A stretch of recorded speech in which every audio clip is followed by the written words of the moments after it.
All right. So, who am I? I didn't strike that out. My name is Chris Kubecka de Medina. I hail from sunny Puerto Rico, which is unfortunately part of the United States at this time with all this stuff going on. However, I have a big background in things like hacking. Now, I wasn't always a nice hacker. When I was a kid, I was a bad hacker, and then I got busted breaking into the FBI and Department of Justice, purely out of curiosity. Unfortunately, due to my family's background, I was restricted from using computers until I was 18, and then got a moral waiver to join the U.S. Air Force because of my sketchy criminal record as a child, right?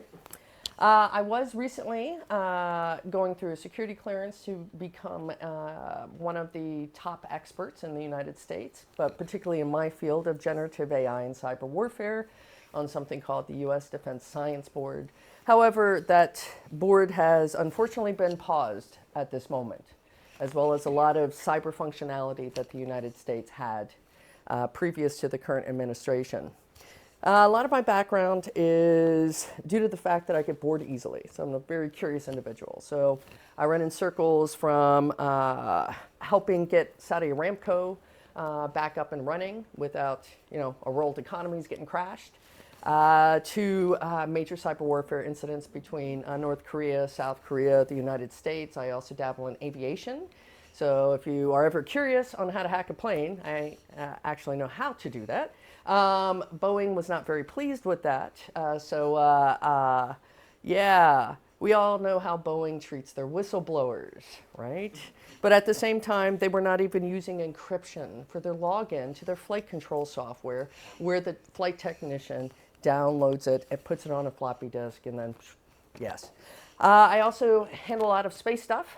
My second career in the U.S. Air Force was with Space Command, and I grew up in a NASA household, so I love space. But I also know how fragile our world is right now if we don't keep space safe. There's a lot of critical infrastructure and old stuff up there. And what that also means is, since we're going to be talking about encryption and math, when we think about all the different pieces of hardware or software that might need to be upgraded to look at the challenge of post-quantum computing, we've got a whole bunch of systems up there. And how do you just pop up there and add a few boards so that it can handle different types of encryption? Well, that's not the easiest thing to do, right? So we're going to have a lot of challenges when we're dealing with this new type of technology. So we'll forget about that. And these are some of the big objectives. Get a bit of an overview of what this coming threat is and why it is actually so important, how every single person here can help. Because I'm a big believer in ethical hackers are the ones that if they see something, I'm curious, is that really what it says it means? And then we test it in a safe environment and we report, hey, you know what? Your encryption algorithm can be broken. Maybe not use that in a top secret facility, right?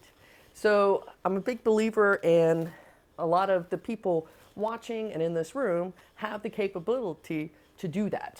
But also at the same time, I'm speaking from Bulgaria. And currently, the Bulgarian government has not enabled a change in legislation to allow ethical hackers to report and legally be protected. But good news is, last November, a Bulgarian representative was in a working group with me and the Romanian government, as well as other governments, looking at these challenges. So we're actually trying to facilitate and change these things because we are absolutely at war. This is 2025, if you're watching the recording, and we are absolutely at war. It may not be super physical with people shooting people in the streets, but we're getting hospitals crashed, critical infrastructure crashed, and flooded with a whole bunch of misinformation, trying to do lovely things with our elections. Now, another topic that I go into with the case studies is to show what I think, or how I think cyber criminal gangs can also leverage this type of technology in the near future, right? Imagine if you hear about it in the news, but you're not too tech savvy, that there's something quantum computing, breaking stuff, I don't know.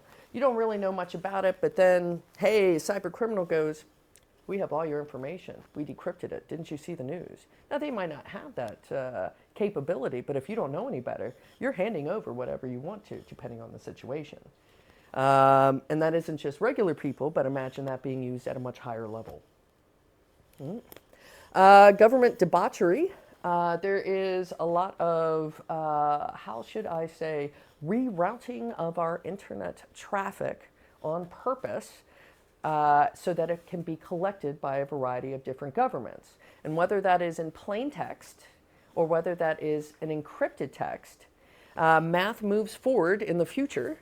So some governments have actually invested on collecting this information and then waiting till they have the hardware to then decrypt all of our secrets that they had collected. It's called harvest now, decrypt later. And so we'll go into that with quite a few examples. And then I'll give you a taste of some of the generative AI. On the side, if I had my laptop, I could show you. I'm also writing another book, and it is called How to Hack a Dictatorship with AI. And it's actually been tested in the field for a fictional country called Arawak Land. And I'll show you how quickly and easily to scale some of these, I say, weapons are being used against us, especially for misinformation and so forth. So the whole deal, and I'm not going to play the song, is, let's see, 2018, I think it was, Oxford approached me and asked if I would be willing to write an article on what it would look like to hack in a post-quantum world. And I said, oh, great, but then, life, and everything like that. So finally, I came out with the academic paper last year. But what it was driven by, my inspiration was this hacker rapper by the name of McFrontalot. And he had a song on a DEF CON soundtrack, 15 years ago. And it was called Secrets from the Future. And the verse I like is, secrets from the future. You can't hide secrets from the future with math. You think you can try, but in the future they'll laugh at your half-assed schemes and algorithms and math to avoid cryptographic attack. And if you think about that, it means that we're always having to move forward. So even if we're discussing, I'm not going to play the video, something as, say, slightly exotic, like quantum computing, we always have to look to the future because there's always going to be something that is going to want to break our encryption from the past, right? And it might not be, who cares about your credit card numbers, but what did you buy 5 years ago in that sexy time shop? Ooh, that could give away information. And so that's the risk. So we'll go over what is this exotic thing called quantum computing. Is the news and the media just blowing it out of proportion, or can it actually affect us as a society, as people who live in a government that controls all the critical infrastructure that enables our modern world to survive, right? I like getting water from the tap. That's all run through digital stuff now, right? The electricity, everything. So some of the things I can describe as quantum mechanics, quantum computing, quantum navigation, and certain types of quantum sensing are already being developed or are in use at this time. So last week, I had the great opportunity to be a keynote at the Welcome Genome Project at the Francis Crick Room. And I spoke about post-quantum computing, encryption, but also timing and positioning. And one of the other presenters on another panel, she was handling with BA Systems, building a quantum navigation system that could be utilized in submarines because you can't get a GPS signal down. And you also don't want to send your signals up to be discovered. So it would have to be a self-contained system. They already developed it, but it's just too big to put into a submarine at this time. So we're already using much of the physics of this. But the difference is with quantum computing, it's more how do we control enough of it to then use it. And that's the best way I can describe it. We also have, with our current encryption, I heard that the S in RSA was going to be doing a lecture here at the Sophia University, I believe, this week, just before I leave. It's just right now. It's just right now as we're speaking. Okay. All right. I'm skipping it for you. Woo! Every day. Every day. Every day. Yeah. But how encryption works is we have to have kind of a base to go off of so that then everybody can understand, but it's not easy enough for the common criminal or what have you to break. And so our current encryption is built primarily of what we use on the web, etc., even for transactions on RSA and the elliptic curve. Now, I'm not sure if you or any of you had heard, but there had actually been a controversy about 10 years ago or so, where on the elliptic curve, it was actually suspected that members of the NSA had purposely weakened a portion of the elliptic curve to then be able to utilize that to get the information to crack the encryption, right? But the big thing is, and this happens with a variety of governments and encryption, we'll just put it that way. That's why I'm so involved in encryption. It's also computational difficulty. So if you have this really long hash, you're not going to use a Raspberry Pi against it. You're going to need something more. You might then suddenly get, they're so cool looking, a stack of GPUs for password cracking and things like that. But you can only do so much with classical computers. Now, classical computers, it's the stuff that's in our pocket. The stuff that, unfortunately, my poor laptop got wet, that you use every day, like with Microsoft Word, whatever. Now, a quantum computer is something completely different, but different, but not. And the way that they're used is one of the primary differences. So ones and zeros, or it can be in literally any state at any given moment at any time. Binary to going all over the place to get what you want out of quantum computing. One thing I want to stress is a quantum computer is not a super duper duper fast computer for every single application. It's only for certain applications that it's actually and can be better than a classical computer. So you're not going to use a classical computer to do a spreadsheet. It would be useless. But if you want to do simulations, that's the big thing for quantum computing, because it can be in multiple states at the same time. It can then do basically multiple simulations at the same time. And that's the difference in quantum computing. So let's talk about some ethics, because obviously, did I turn my phone off? When we're dealing with any type of technology, anything can be used as a weapon. I could kill somebody with the phone in my pocket if I know how to use that as a weapon good enough, right? But the same thing occurs in digital technology. Like, there's something common that I think everyone listening or in the room has used. It's called a ping, right? So you can turn a ping into a ping of death. And so that was an old attack. And still to this day, the Netherlands, they never removed it from the law. Technically, using ping in the Netherlands is illegal, even if you're just using ping on your own equipment, because they didn't change the law from the ping of death. Right? So anything can be... So you just block ISC. Right. Yeah. How are you going to operate a network by blocking ICMP? Yeah. That's not going to work real well. If you want to debug something, you need... I know, but Yeah. sometimes Right. it's good. It's good. Right. Been there, saw that, was shocked. Right. I also encourage technologists to get into at least some type of politics so that legislation can be changed. Anyway, there are different laws in every country. And when we're talking about emerging tech, there is the can I break it, but there's also the discussion of who can actually study the technology. So I found out when I was about to publish my paper via a few of the peer reviewers that I might get questions because I was listing certain types of post-quantum computing research that the United States does not agree with. They believe that there's only certain types of research that should be done that should be US based. Now, this is an old thing going on with the US. They want to be the masters of encryption. And that's what it is.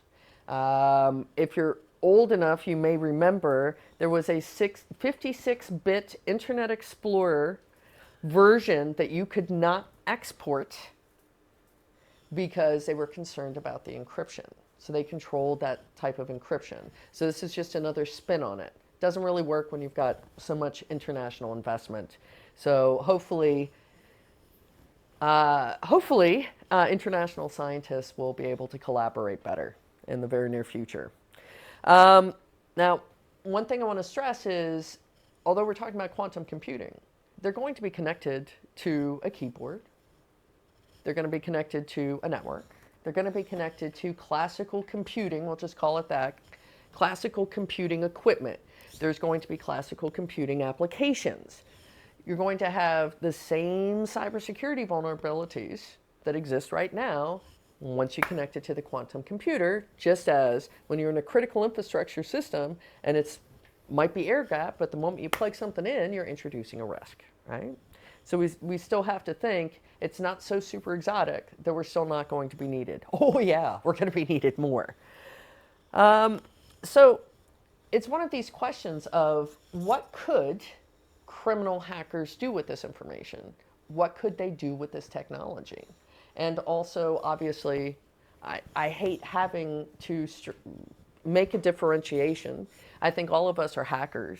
I just don't like the fact that the media seem to have labeled us for so long as hacker bad.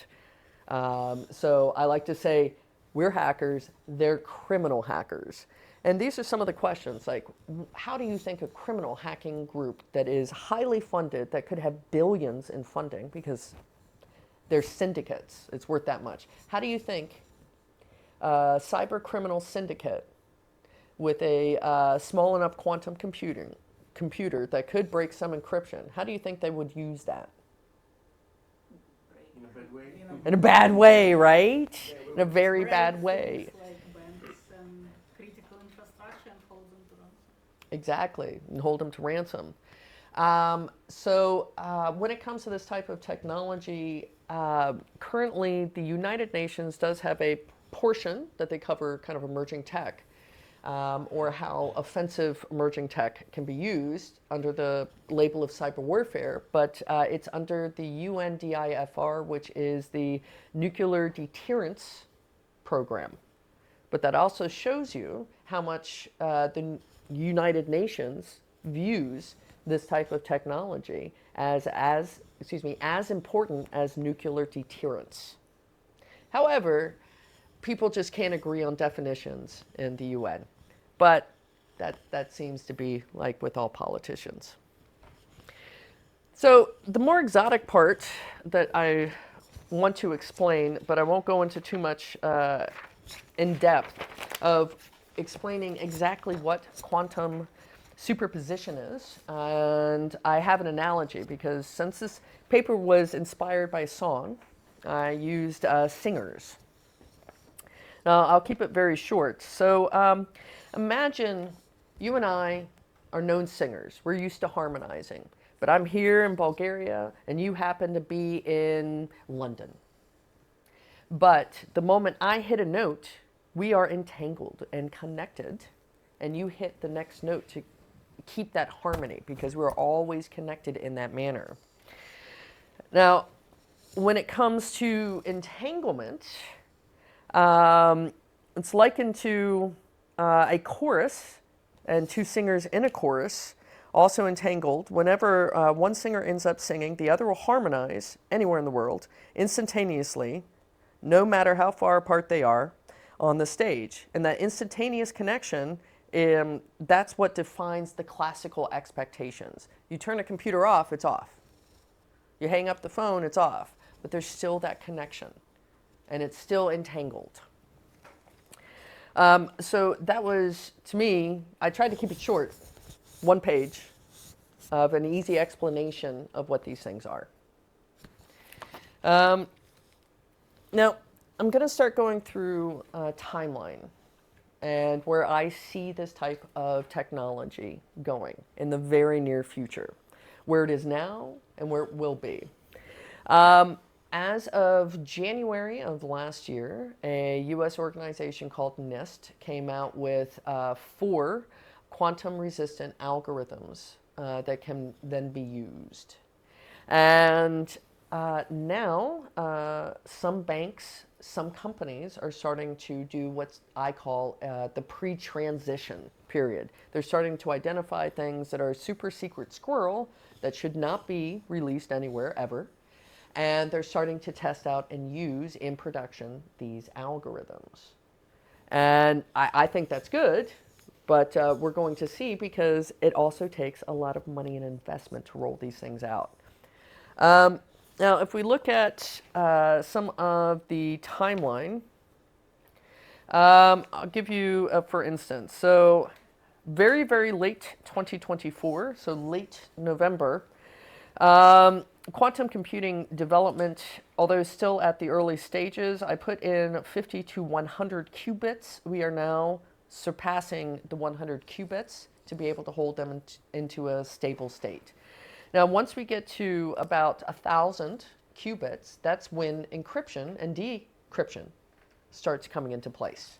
So we're getting even more. So if only months ago it was at 100 qubits, and we've now surpassed that, we're getting closer and closer, right? When we look at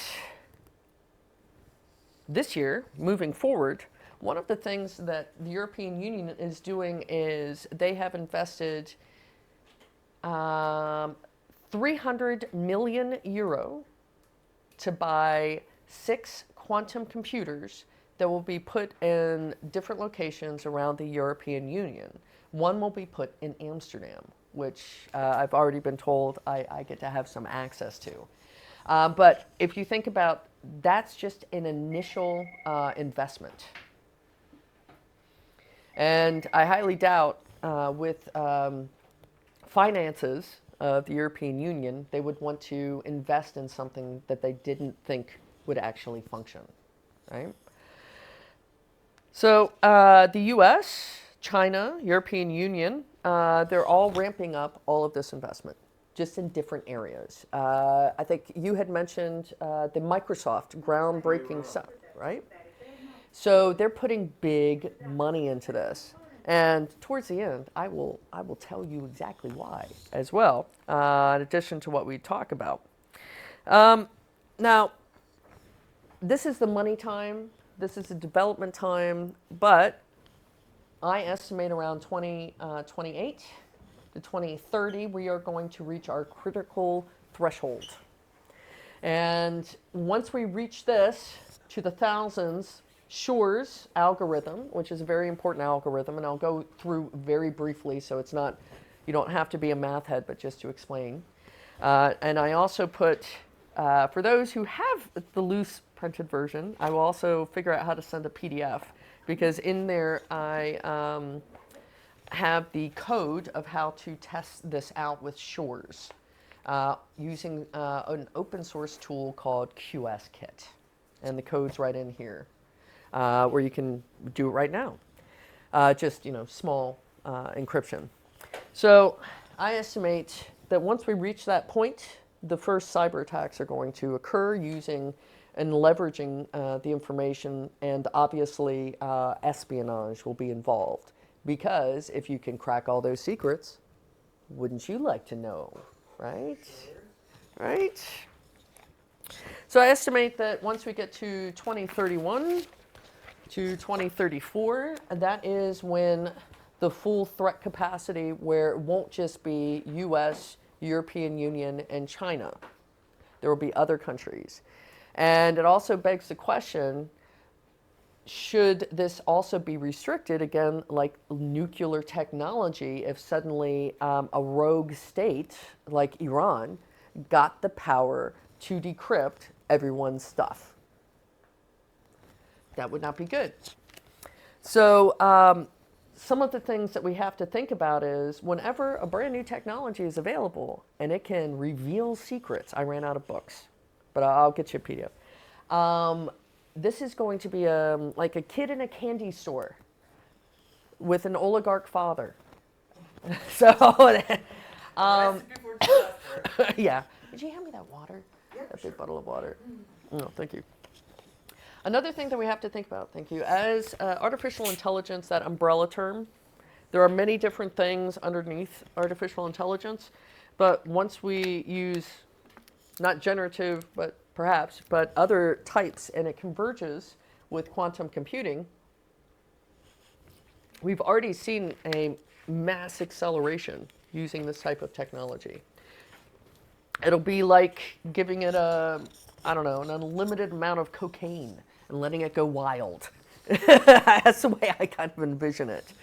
But I also envision by this point, where you see the acronym PQC, that is post-quantum computing. So at that point, companies, governments, etc., will have to adopt stronger encryption, or it'll be very bad, right? Do you really want your government websites, how you file taxes, etc., unencrypted? That's not the greatest thing.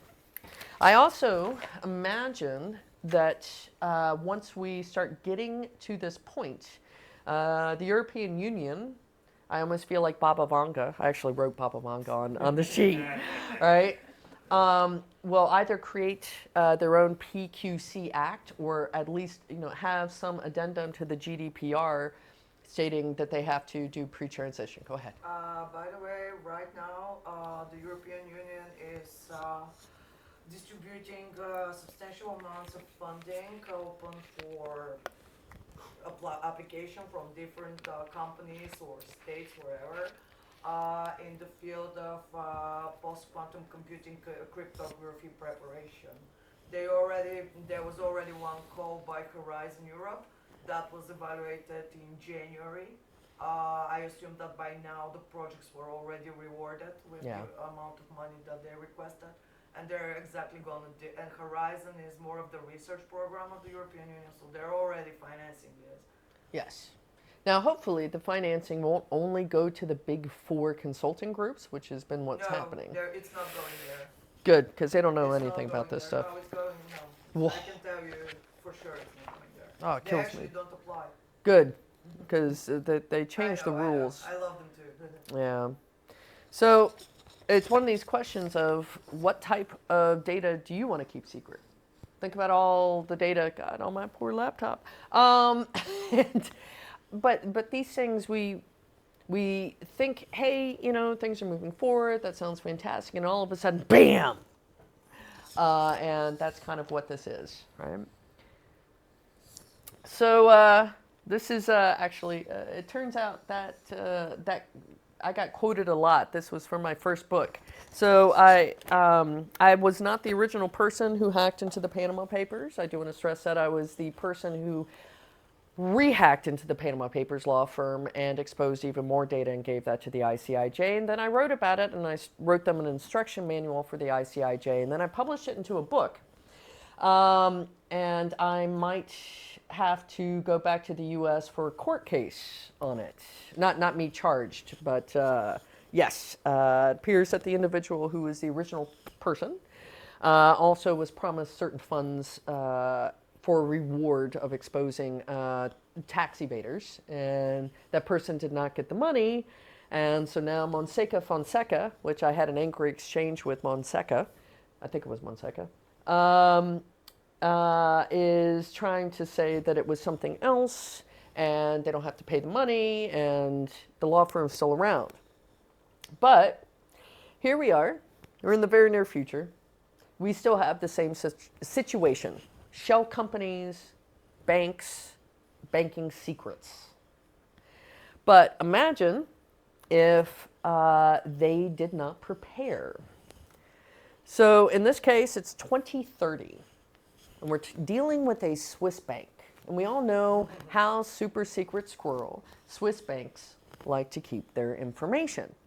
It's not as important as, how should I put this?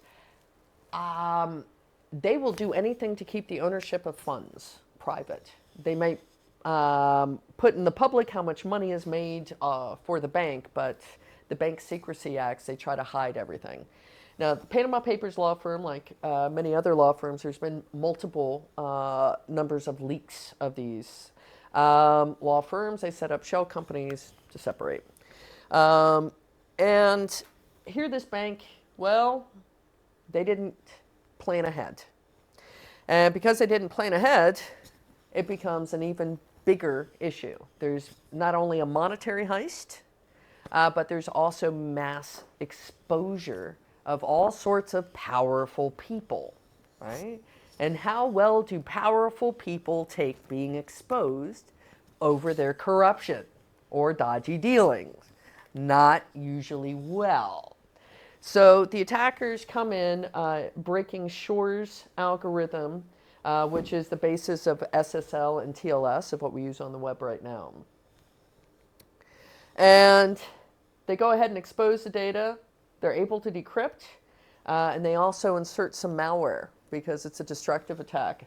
They're a little angry at the fact that this bank has been hiding so many Nigerian politicians, corrupt money, as well as others. So celebrities, there's this weird thing with shell companies. Like you can set up a shell company to protect a painting for insurance purposes. So there's all this stuff. There's politicians, massive corporations that have been hiding funds away from, say, a variety of new tax laws, like the global tax law that was supposed to come into place. And unfortunately, everything is exposed. Now, it can be good. Sometimes exposing and putting the light to day can be good. But that's not usually how it works. So with the fallout, because powerful people who are affected, there's loads of scandals, market turmoil, but at the end, just like the Panama Papers and other leaks, legislation was actually changed within the European Union so that it became harder to expose information like this. So if you look up European Union whistleblower protections, so again, I always like to put the call to action. We got to do something about this as ethical hackers. And the trust in the banking system. The all-hallowed Swiss banking system, where they, hid as much as possible, is gone. And although that sounds good, at the same time, they may not be in the European Union. They still are in the EEA, and we still like our Swiss counterparts, and they do a lot for the European Union, but that would deeply affect their economy. So that's also the other side of the coin.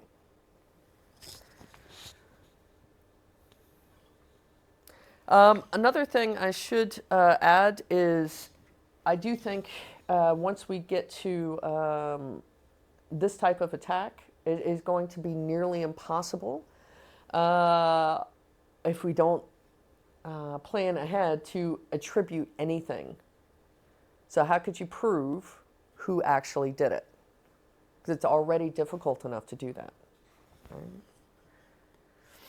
So how would you feel if the national bank got busted into and exposed all of this information?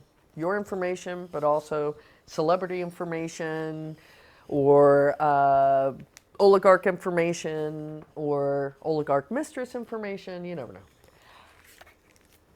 How do you think it would affect you? I would have been possibly concerned about my data as well. Because, And your data as well. Yeah. It would make you very uncomfortable. So, because I live in the Netherlands, we have a national certificate authority. And we had this case where the company that digitally signed our certificates, they had very poor physical security as well as cyber, it turned out. So they were like smoking weed, sitting in front of the vault, drinking a bit of beer, because, Amsterdam, I guess. Oh, God. And so the way we file taxes is we use those certificates. And they got breached, and everybody had to change their certificates, as well as the Dutch government.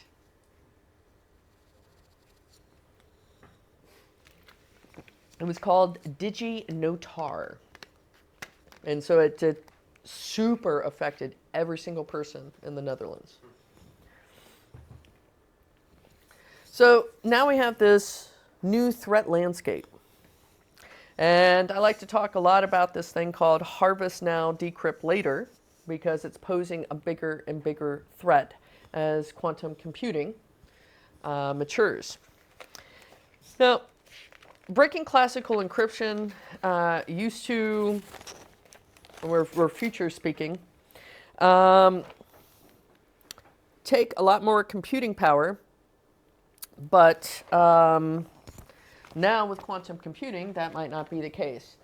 But also planning for the future. What you see on the screen is a survey I did now a year ago to show how widespread some of the common encryption is in the world. And the one that should be the highest number should actually be TLS 1.3 version, right? 1.2 is still good, although it depends on how you set up your server. Anything below that, no.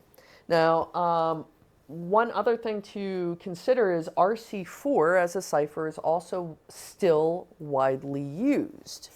Now, RC4 is my favorite yet because it can be cracked in encryption. So anytime I see that, I know I can collect it. But with harvest now, decrypt later, when they see any of the other versions, they can collect it and then wait for the computing power to go ahead and decrypt it. So version 1.1, 1.0, especially those two versions, it's susceptible to something called the log jam attack. So it enables collection and decryption.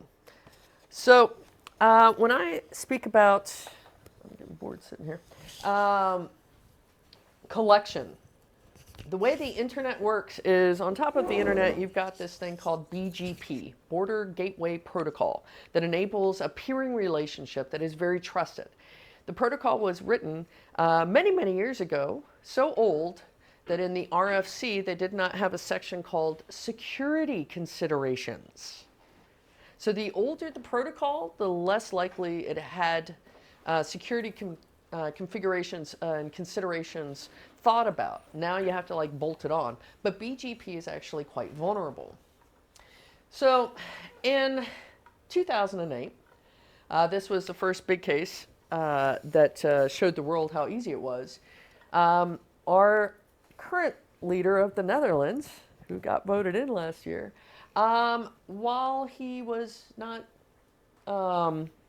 his party leading, in 2008, he produced a video and put it on YouTube called Fitna.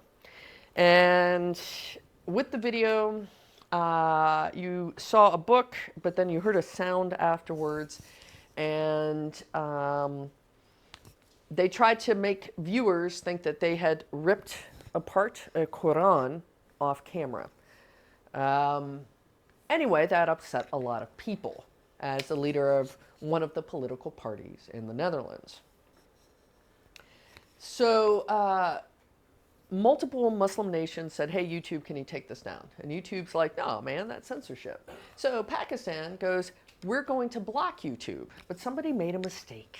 And instead of blocking YouTube, the entirety of the internet was then put through the Pakistani telecom for 28 minutes, I believe, which also flooded their stuff because it was unexpected, right? But all traffic, plain text or encrypted.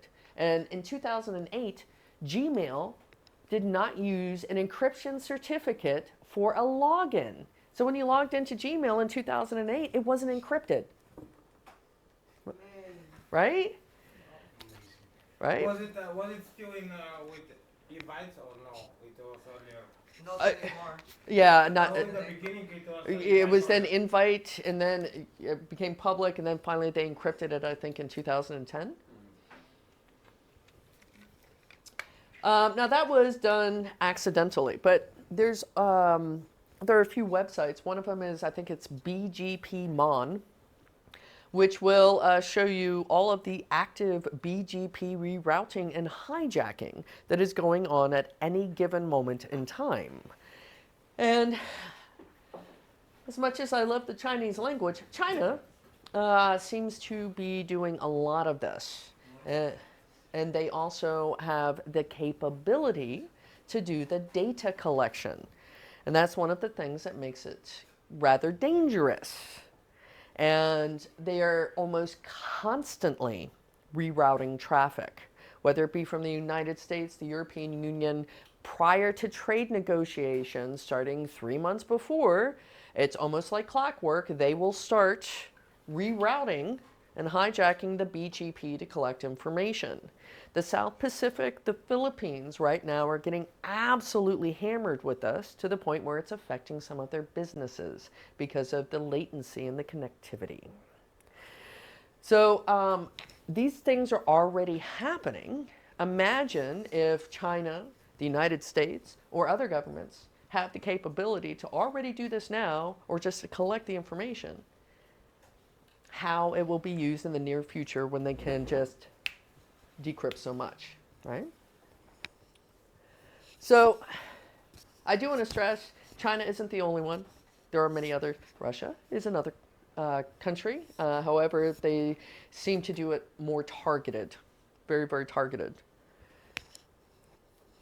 So when we think about how this is going to affect us, and especially the fact that you can buy nuclear fissile materials on the black market for a very high price, if this type of technology is not controlled, we may run into that same situation when we're discussing criminal hacking and breaking passwords.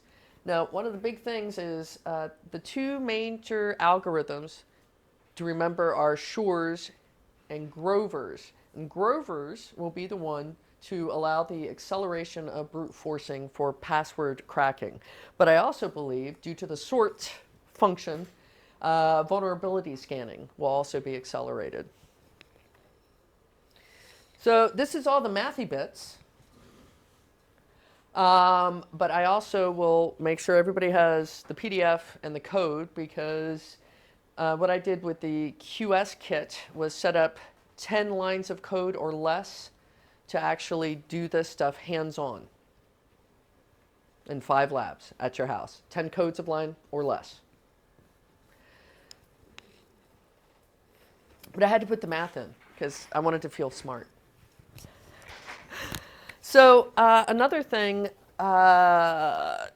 if your neighbor that you hate, wait, we are in the Balkans. If your neighbor whom you hate gets the newest, shiniest weapon, you're going to want that newest and shiniest weapon because the neighbor that you hate has it and can use it against you, right? So this is going to really accelerate stuff. Now, I love Cyberwarfare. Except when it's used to kill people. But I love the field. And the way that a friend or an enemy can leverage this stuff is very interesting. There will be an arms race. There already is an arms race, right, going on. We deal with current arms race when it comes to, say, cyber warfare is actually the zero-day market. And that's the big arms race. Now, it's of utmost importance that when you see something and you have an exploit that you can use, that it's reported in a nice way. Otherwise, absolutely, when you send your vulnerability disclosure to a computer emergency response team, that mailbox is absolutely looked at by foreign governments, right? Also, anybody from BG Cert is here. Please use a PGP certificate and not a web form to report vulnerabilities. And the web form has a cross-site scripting. So, this is my favorite picture of him. The consequence of this was it went further. His party made up stickers and replaced the Arabic text on the Saudi Arabian flag with something highly offensive, and then they stuck it on the Saudi Arabian embassy's wall. And so the Saudi Arabian government kicked out Dutch people and canceled over $3.5 billion in contracts.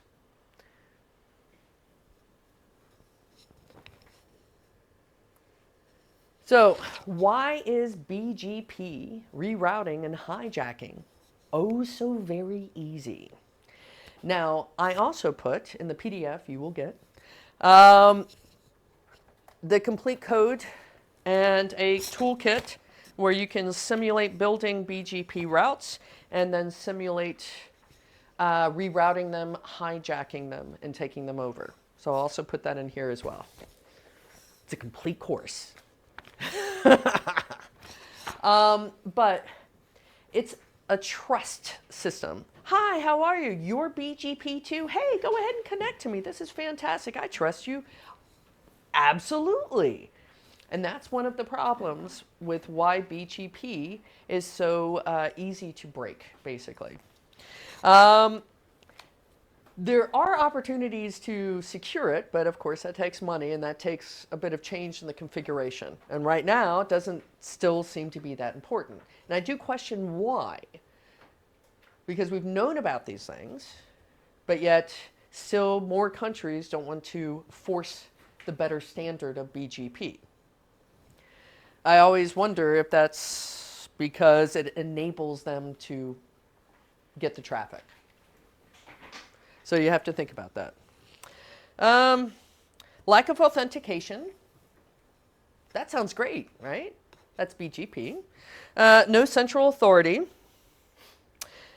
Due to trust, if they tell you, hey, send this to this route, sure, I'll send it to this route. And then it could lead to a flooding event. It could lead to all sorts of things. Human error, right? Like in the Pakistani example. And BGP hijacking for surveillance and censorship are big ones. So there's quite a few issues.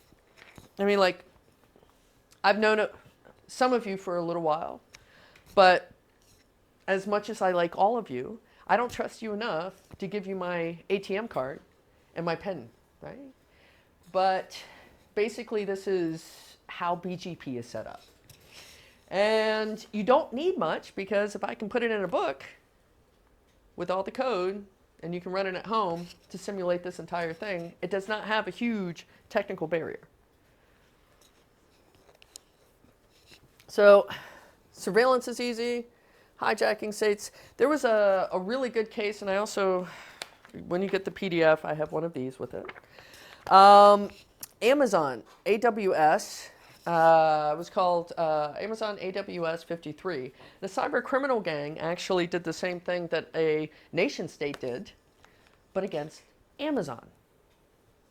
So these highly sophisticated, well-funded criminal syndicates are doing the same things as a nation state. They have the same capabilities in many cases. That's why I think this arms race is going to go beyond governments, but into cyber mafioso? I don't know. We got to come up with a good, sexy word, but not too sexy that people want to join. Aren't they funded by the government? Sometimes they are. Some people think, oh, because like I'm a lady, I must have won the ovarian lottery getting a U.S. passport, right? Well, because I'm a hacker, I would have probably won the ovarian lottery being born in Russia, because I would have been highly funded by the government. I will never get that private island. Shit, I can't even afford to replace my laptop. All right. So there are defenses and there are capabilities to avoid these types of attacks. However, it also takes people being aware of it, changing the rules, seeing what the risks are, etc., etc. And then hopefully we'll get to the point of, and especially now in the European Union, more cooperation internationally, because every person I've ever talked to from a national level CERT has wanted these things to be much stricter. Now, I can talk forever. We've been on for an hour? I think so. So how often should we take breaks? Well, depends on you. I mean, I put the schedule to be until 8 p.m., so we have all the time in the All right. world. All right, I'll get through this part, and then we'll take a break. So, this did have sound. However, has Is this any... a real name? Okay, thank you. So, well, actually, will it play sound? Yeah, we can. Just give me a moment. And I encourage anybody watching the live stream to look up Life of Boris and Hacker Man. And I will mess up with your amazing presentation for a moment. oh, no, I don't think it would show the video. That's okay. No, it's okay. I just need to 'Cause pair the. Yeah. I also highly encourage everybody in the room to watch some of the classic Life of Boris videos. They're great. They are great. Oh, actually, you know what? There was a cable. They are absolutely great. It's been a while.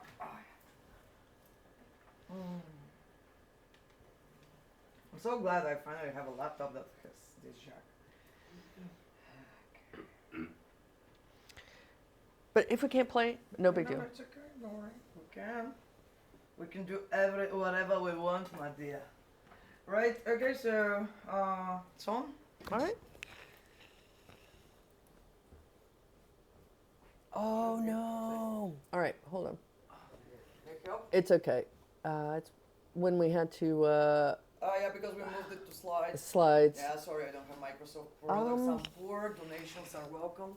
Yeah. What's your What do you need? which browser do you use? Oh, amazingly enough, Edge. Really? Yeah, well, Oh, come on, okay. it's Chromium based. What do you want? All right. Let's go. Yeah, you're Go. free to leave. Okay, judge me all you want. Honey Badger doesn't care. Honey Badger doesn't care.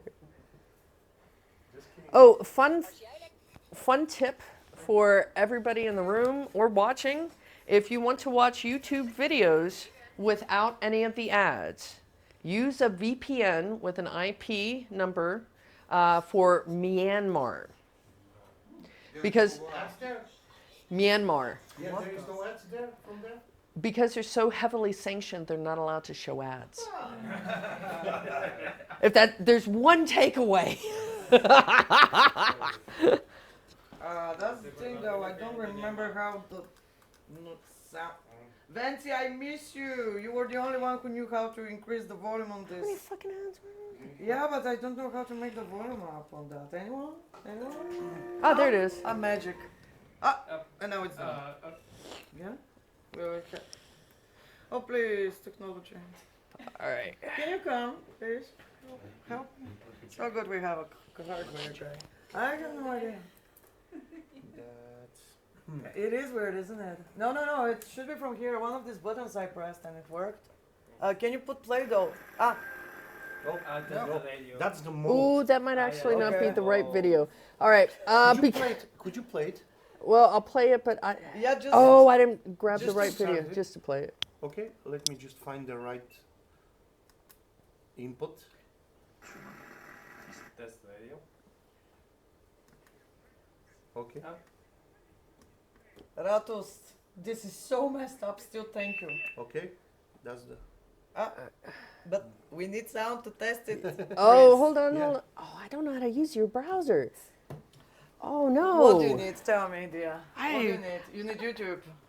Do you? Oh God, I don't know how to use YouTube. I don't use YouTube Okay.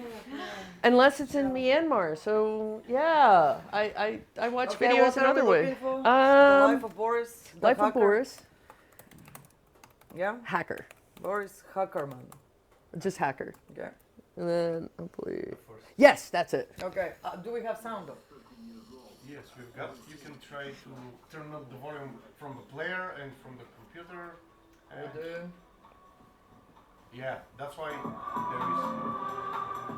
So It much was a joy. really big, cool. perfect for computer class.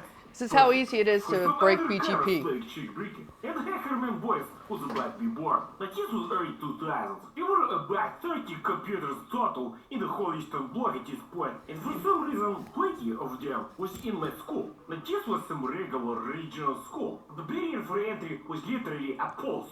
Hello? Are you breathing? Good, welcome. I never found out where these computers came from, but I do know that at least 2 of them were stolen the next year, along with the school stay. It is the type of school I went to, but that is a story for another time. Some people steal pens, some toilet paper, some steal my time by forcing me to learn computers at age 13. Let me tell you, at 13 I was already computer hacker mastermind. I opened Word, Paint, Internet Explorer like nobody's business. Life was good. And I had already solidified at this point my title as the family IT expert. Yes, we even had a printer and internet. I was unstoppable. So one day, out of full fucking sky, the school announced that there will be IT class for the more computer-oriented slabs of us. I'm thinking, great, I can finally show off some of my MS Paint skill. I signed up for it. First lesson comes around eventually in some ways. Around 20 kids in the class, and this is a mixed class of different grades. Otherwise they could not fill the class each track. So there I am, ready, teacher tells us, okay, everybody switch on their computer. Me and one more kid from my class, from my grade, let's call him Maxim, instantly switch on our computers, naturally. The rest of class look at us too, like we just invented fire. Teacher, unimpressed, goes to help everybody else switching those on. This is early 2000, so most people never seen a computer at all. Not adults, not to mention children. And my computer at home was some mid-90s box that barely ran dope. But it ran. I was never told where it came from, but most likely someone's office still has one PC on account for. Welcome to post-Soviet Eastern Europe. So here we are in a computer class, me and Maxim. We are taught to open Word, type some letters and shit, kid stuff. Teacher look at me and Maxim. We are sitting next to each other. That we are not heavy enough with challenge. Brings on the heavy guns. Tells us both to create a personal folder on the school shared network drive. Me, I freeze for a moment. Is he laughing? What the bread? I have never seen a network. Even less a shared folder or drive. Suddenly, remember that you can make network location in your computer. Open up network locations and find the thing. Teacher still hovering above us, but ultimately unimpressed. Proceeds to leave us alone and goes to help the other 18 children, most of whom are still stuck on turning their PC on. I whip open a network drive. Boom! Create folder. Boom! Name it. Boys. Hacker my certification. I chill. Maxim look at me. Hey, Tudy. I lean back and say, oh, what, you don't know? In the typical 13-year-old demeaning tone when you know one bit of information more than anybody else, and you lord it over everyone for the fraction of the moment that you are smarter than everybody else. I proceed to help him create his folder as well. So there you are, wait for a few minutes, look around, nothing much to do. Teacher still busy explaining to others how math works. Not normally, when a student shows a greater skill or knowledge in something than others, the teacher usually points it back to other children for them to take notice. In this case, this attention never came. Okay, fine. I don't need your attention. I know I'm the best, I said to myself in my dreams. Much more realistically, I think the teacher was too worried we might blow some shit up before he even gets to end the school year. And he was not wrong. At this point, I knew how to boot DOS, input commands, and run format C. I was not dangerous. I was the danger. And then, classmate guesses the genius idea, creates text file in his new network folder, writes Penis, nudges to me to look into his folder. I open his folder, there is a file. I open the file, select the text, and remove. As if to remove any traces of this vulgar statement on school property. This will not be tolerated. Me still surprised I have read and write rights in somebody else's folder, but the guest teacher had not configured the shit yet, because he never expected his lesson to go further than moving the mouse cursor on screen. I did proceed to write something much more sophisticated into the text document and write balls. So obviously we keep ourselves entertained with this back and forth text file editing, thinking to ourselves we're geniuses for just having invented instant messaging. Even though we're sitting literally right next to each other and talking would be many times faster. But still, geniuses. We keep busy with this for maybe 2 minutes. Every idea shooting in the class still trying to hit the word icon with the cursor, and then Maxim signaled to me, hey, open the file. I opened the file. It's a very long text file of gibberish, made to look like he was writing for the past 10 minutes, but he was just copy-pasting the same text. Pah! What do you look like? Beginner, unimpressed here. And me, Control A, backspace, done. Start writing. And this, the following events, and the following text is word for word what happened. I start writing. Warning. There is a virus in the computer. In all caps. Thinking I will give Maxim a small scare with this, thinking the computer is infected or something. Hit save, but to close the notepad window, so that I could open it again because we're editing the same file. And the close button does not work. I'm thinking, ha! Shit your PCs.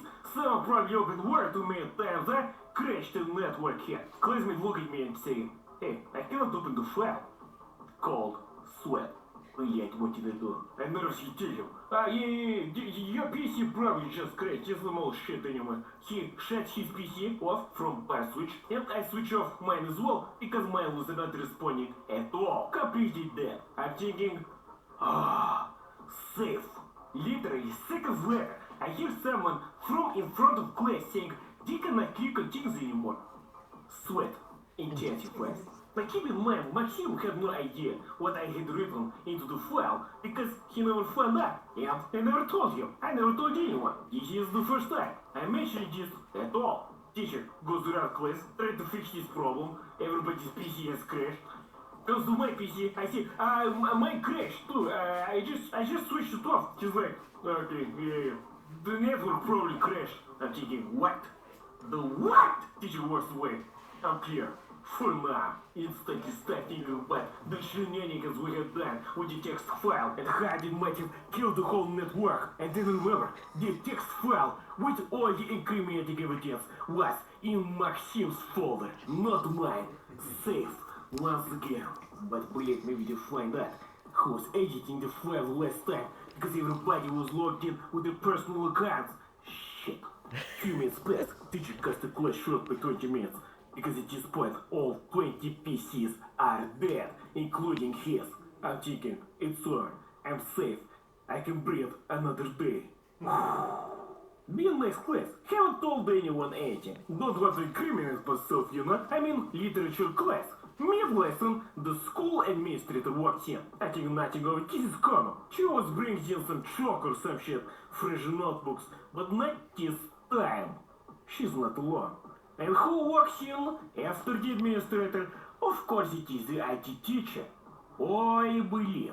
I'm going to jail. They found out what I have done. They probably traced it back to me, and it's all pizdas. But this is not all. After the IT teacher walks in the final boss. It is the headmaster. This old woman with a post-Soviet ruling fist of iron. And let me tell you, you did not see the headmaster ever run school unless it was something completely pizdas. I take a deep breath, accept my fate, start imagining getting kicked out of school, having to explain this to my parents, face paler than the chalk on whiteboard. I knew what was coming. I had seen these public humiliations, these public in front of classroom takedowns before, and the headmaster calls that my name. Блять. I was finally dressed, walk in front of classroom, la, but you'll notice the IT teacher is holding a paper with 5 names. He reads from the list, next is Maxim. Maxim walks in front of class. To my surprise, he was not shocked at all. Later found out he assumed we were getting some kind of medal for being so good at IT class. But no, he comes up, everybody is dead quiet. Students, teachers, the birds outside have stopped singing. And then IT teacher calls up 3 more names. And before I could say, teacher, they had nothing to do with it, it was just me and Maxim, there is suddenly 5 students standing in front of class. 4 of them waiting for what comes next, and me just confused. So as he started explaining, these were the 5 people from my grade that attended the IT class just an hour ago. And then the headmaster starts talking, completely out of her element, this 60-plus-year-old fossil, as the 5 of us. Who did it? First of all, I knew she had nothing on me. Well, none of us. But she had found out that it was one of us. Somehow, but nobody budged. Nobody said anything. I will not betray my fellow classmates. You cannot scare me with your Gestapo crap. Nobody spoke a word. And then I slowly realized nobody could have. The 4 other children in front of the class probably look at headmaster like, has she finally gone crazy? What are you talking about? And then it came to me. It was me. I had done that. I don't know what I had done, but I had done something. So the headmaster and IT teacher started going on about how we broke the law, how one of us will be expelled for this, how there will be punishment and consequences for what we have done. Silence. All 5 were silent. Class silent. The rest of class just watches us like sheep at a fence, since they have no idea how a computer even works. For them, this was just a break from literature class. For me, this was interrogation. And I am a cold stone wall. You got nothing on me, suka. So they keep talking for a solid 10 more minutes, asking who did it and why we felt the need to destroy school property. I do not budge. IT teacher goes to explain that one of us did something that made the whole school computer system crash. Wait, so even he doesn't know who caused it? And I do not mean just the beginner PC class that I was attending. This crashed every PC in the whole school. Admin PC, headmaster PC, library PC, all the IT PC, even the server. Everything went black. I'm thinking, it must be a shit system then. And apparently they could not figure out how to fix it, because they had no idea what was wrong. So they came to us to find out that maybe we knew how to help. And thus incriminating ourselves and confessing to the crime, but nothing. Headmaster, IT teacher, and admin storm out of class, slammed the door, but not before threatening to find out who was behind it and have them expelled. Me standing there wondering if they really assume some 13-year-old children have the knowledge and the capability to take down a school system like that, or did they just need somebody to blame? So, okay, they leave. Literature teacher pays no mind, probably knows it cares less about computers than the headmaster, will sit back down, and only then I realized what these 4 children had the drama of a lifetime just now, and they still had no idea what even happened. I was the only one who knew, and only after some time did I realize that since I had written this text in English and saved this on the server, then the server antivirus possibly activated and probably detected it as a primitive threat and locked down the whole system. Now, of course, the IT guy could have possibly fixed it if you know what he was looking for, but I guess he could not even possibly start to imagine this primitive kind of checkbreaking from some 13-year-old children. So the file was on the server was on lockdown, and he had no access, because he most likely did not configure these servers at all. But his server was done, the whole school IT system was done, and that was generally a bad thing. So I come to school the next day, computers still done, day after that, same thing, and by the end of next week, they had either fixed the problem or gotten a new server. But what I do know, I never saw that IT teacher ever again. And computer class was removed for the next 2 whole years. And that is the story of how I single-handedly took down the whole school IT system in style with a... So basically, a 13-year-old kid can actually break BGP and cause a similar situation in certain areas. Blocking off traffic, suddenly computers don't work. Now, I don't know if any of you happen to be affected by CrowdStrike when they went woohoo and there was some loss of internet connectivity. And when you try to use your smartphone and there's no internet, you're like, this is just a brick, right? You need that. But it literally takes simple text files to mess with BGP. And inside the PDF you'll get, or the printout, I have the complete code to simulate and set it up for you and everything. And the skill level is so low, a 13-year-old kid could absolutely break BGP or reroute it to China. So let's take a break. How long should we take? 15, is that good? Okay.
Okay.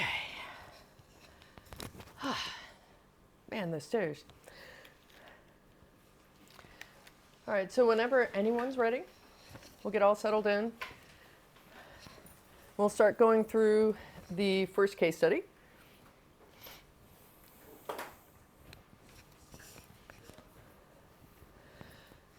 So, diplomatic communications are something that are quite targeted. I don't know if I put the case study in here. There was a famous story called Project Gunman, which was during Cold War times. And what had happened was the American embassies and consulates, they used this typewriter called an IBM Selectric. And to type, you would put balls for the different fonts mechanically, and it would change the font to strike the paper and the ink. So it was a little ball. And somehow, Russian agents infiltrated some of these consulates and embassies and replaced the ball with the world's first mechanical bug. And everything, all of those diplomatic cables, they didn't use fax machines. It came through that typewriter, and they had a copy of everything that was typed out. So if that gives you an idea of how far a variety of governments will go to get diplomatic cables. Another thing to understand is some governments use their embassies and consulates for intelligence gathering purposes, such as Saudi Arabia, because I got involved when they were hacked. The Saudi Arabian embassy of The Hague was hacked. It almost caused 432 people to die because a terrorist group was involved. So the Saudis, like other governments, will have an intelligence gathering apparatus. And so they had a satellite receiver dish in the backyard of the Saudi Arabian embassy. So I do want to stress, diplomatic cables, whew, they are a hot, hot target. Now imagine if you could decrypt them. So in this particular case, and for this case study, you have a nation state who has an intelligence apparatus, and they want to figure out what's going on, right? They want to decrypt that information. And in the scenario, what you see on the right is actually a place that I used to work at. I wonder if I can see exactly where. So let's see. I think my office was right around here. And I was with the Air Force, but one of the buildings belonged to the National Security Agency at the time, and that was their main harvesting location. Now it's located in Utah, USA. US is not the only government that does this. It's very valuable information, right? Wouldn't you want to know all this information? Yes. Yeah. Is it not coming through? Hello, hello. Probably someone would have said something. So imagine we've already learned about BGP rerouting. They can then reroute through a data collection facility, and they can collect any of that plain text or encrypted traffic. And one of the challenges is, as we move forward, they'll be able to decrypt even more traffic, right? So the impact is that once decrypted, all of that information can be exposed. And it isn't just about who might be a secret agent that works at an embassy. It's diplomatic trade relationships, for example. And those are kind of important because that's how countries make money a lot of times. They can also leverage the information and weaponize that information, right? Because if, let's say, there's some sort of diplomatic cable that is insulting another diplomat, and this has actually happened. I knew the guy who worked with the guy who did this. The dude wrote out a dossier for a diplomat, and he didn't particularly like the country, which I believe was either Albania or Armenia. And he said he wrote it as a joke. And in the dossier, it listed, you know, this country is the shitty country, and it had like 5 really insulting things. But it got exposed because it wasn't encrypted, and it became a diplomatic faux pas. And the guy never, I don't think he'll ever be able to work at any of the diplomatic agencies or the United Nations, right? So it isn't just that. Sometimes they insult each other.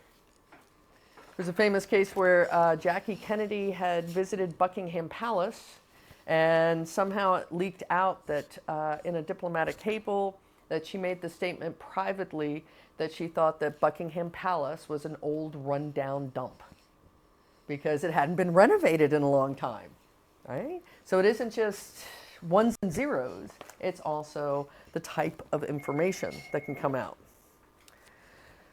So when we think about that, wouldn't it be a great idea if they start transitioning and taking a look at what data needs to be protected and how it should be protected?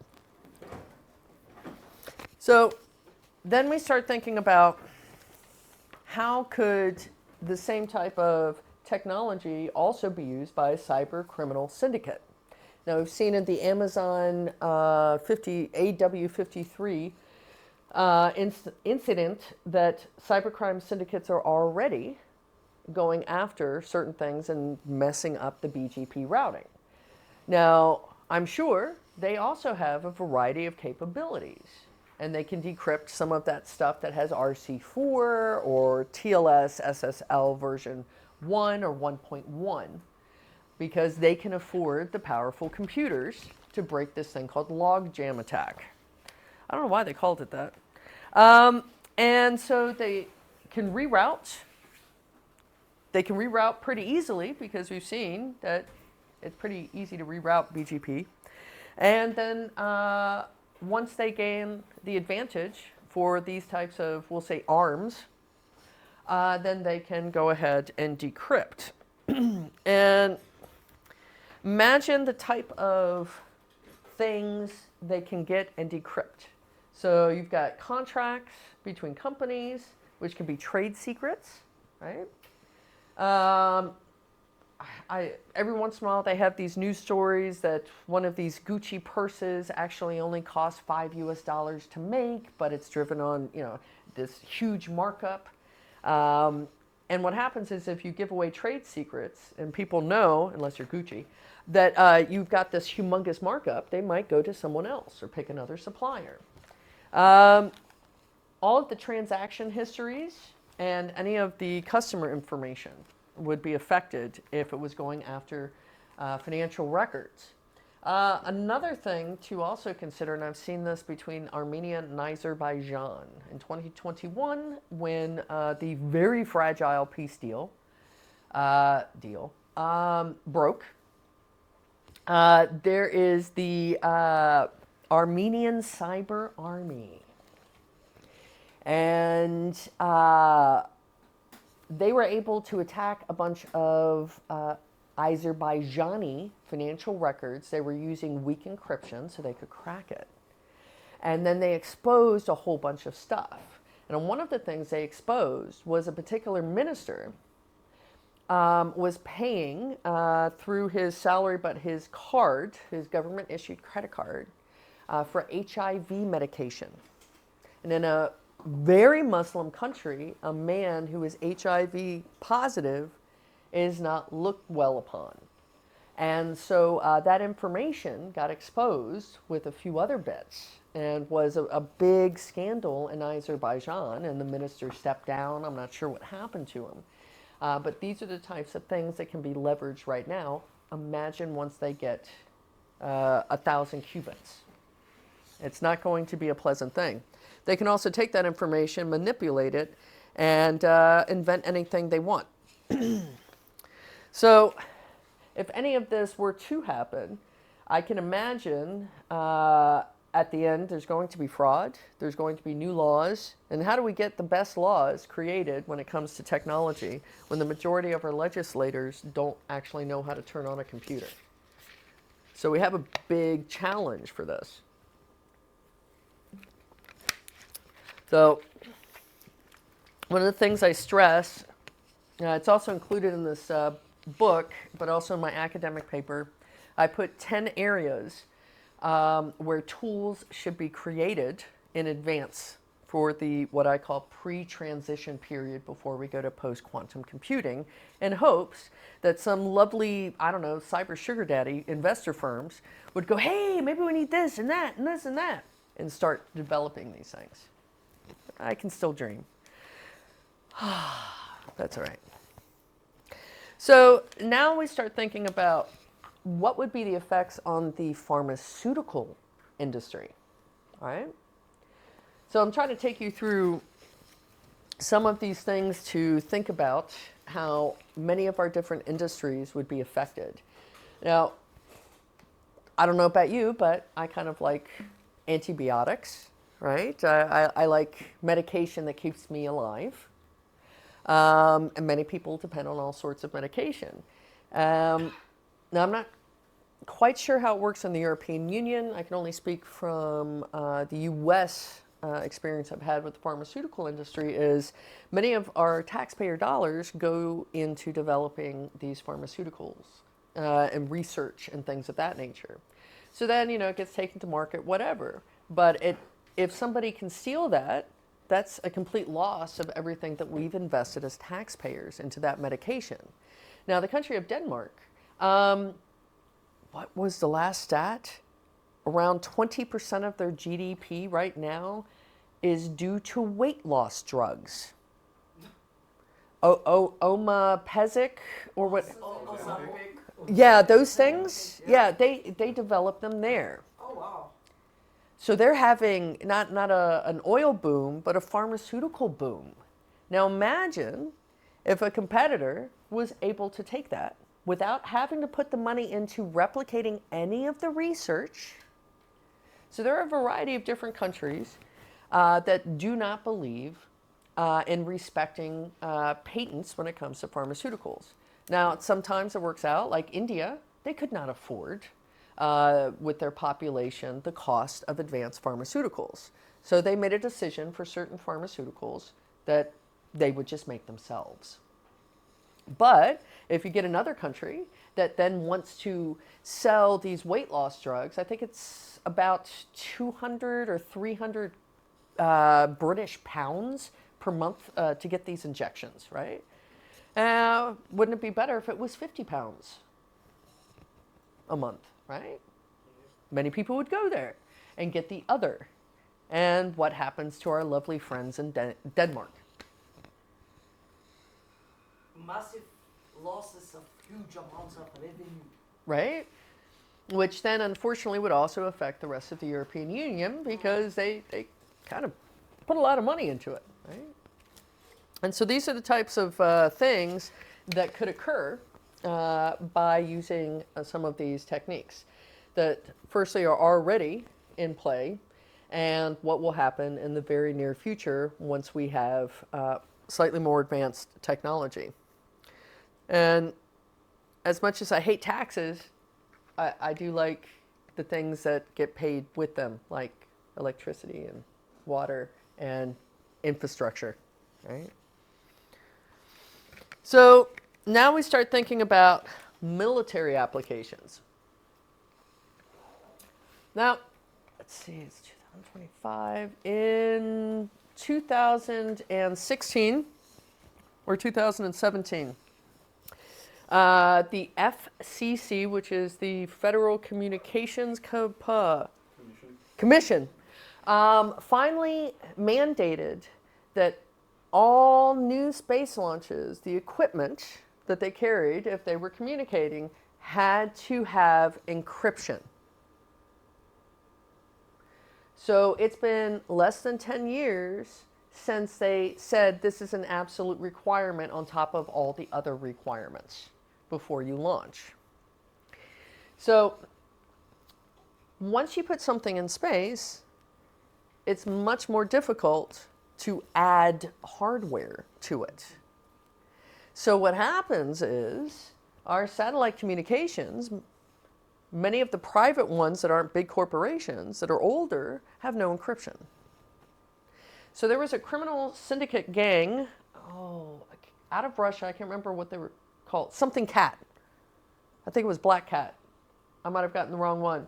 They were able to hide their tracks by putting some of the traffic through an old orphaned satellite system.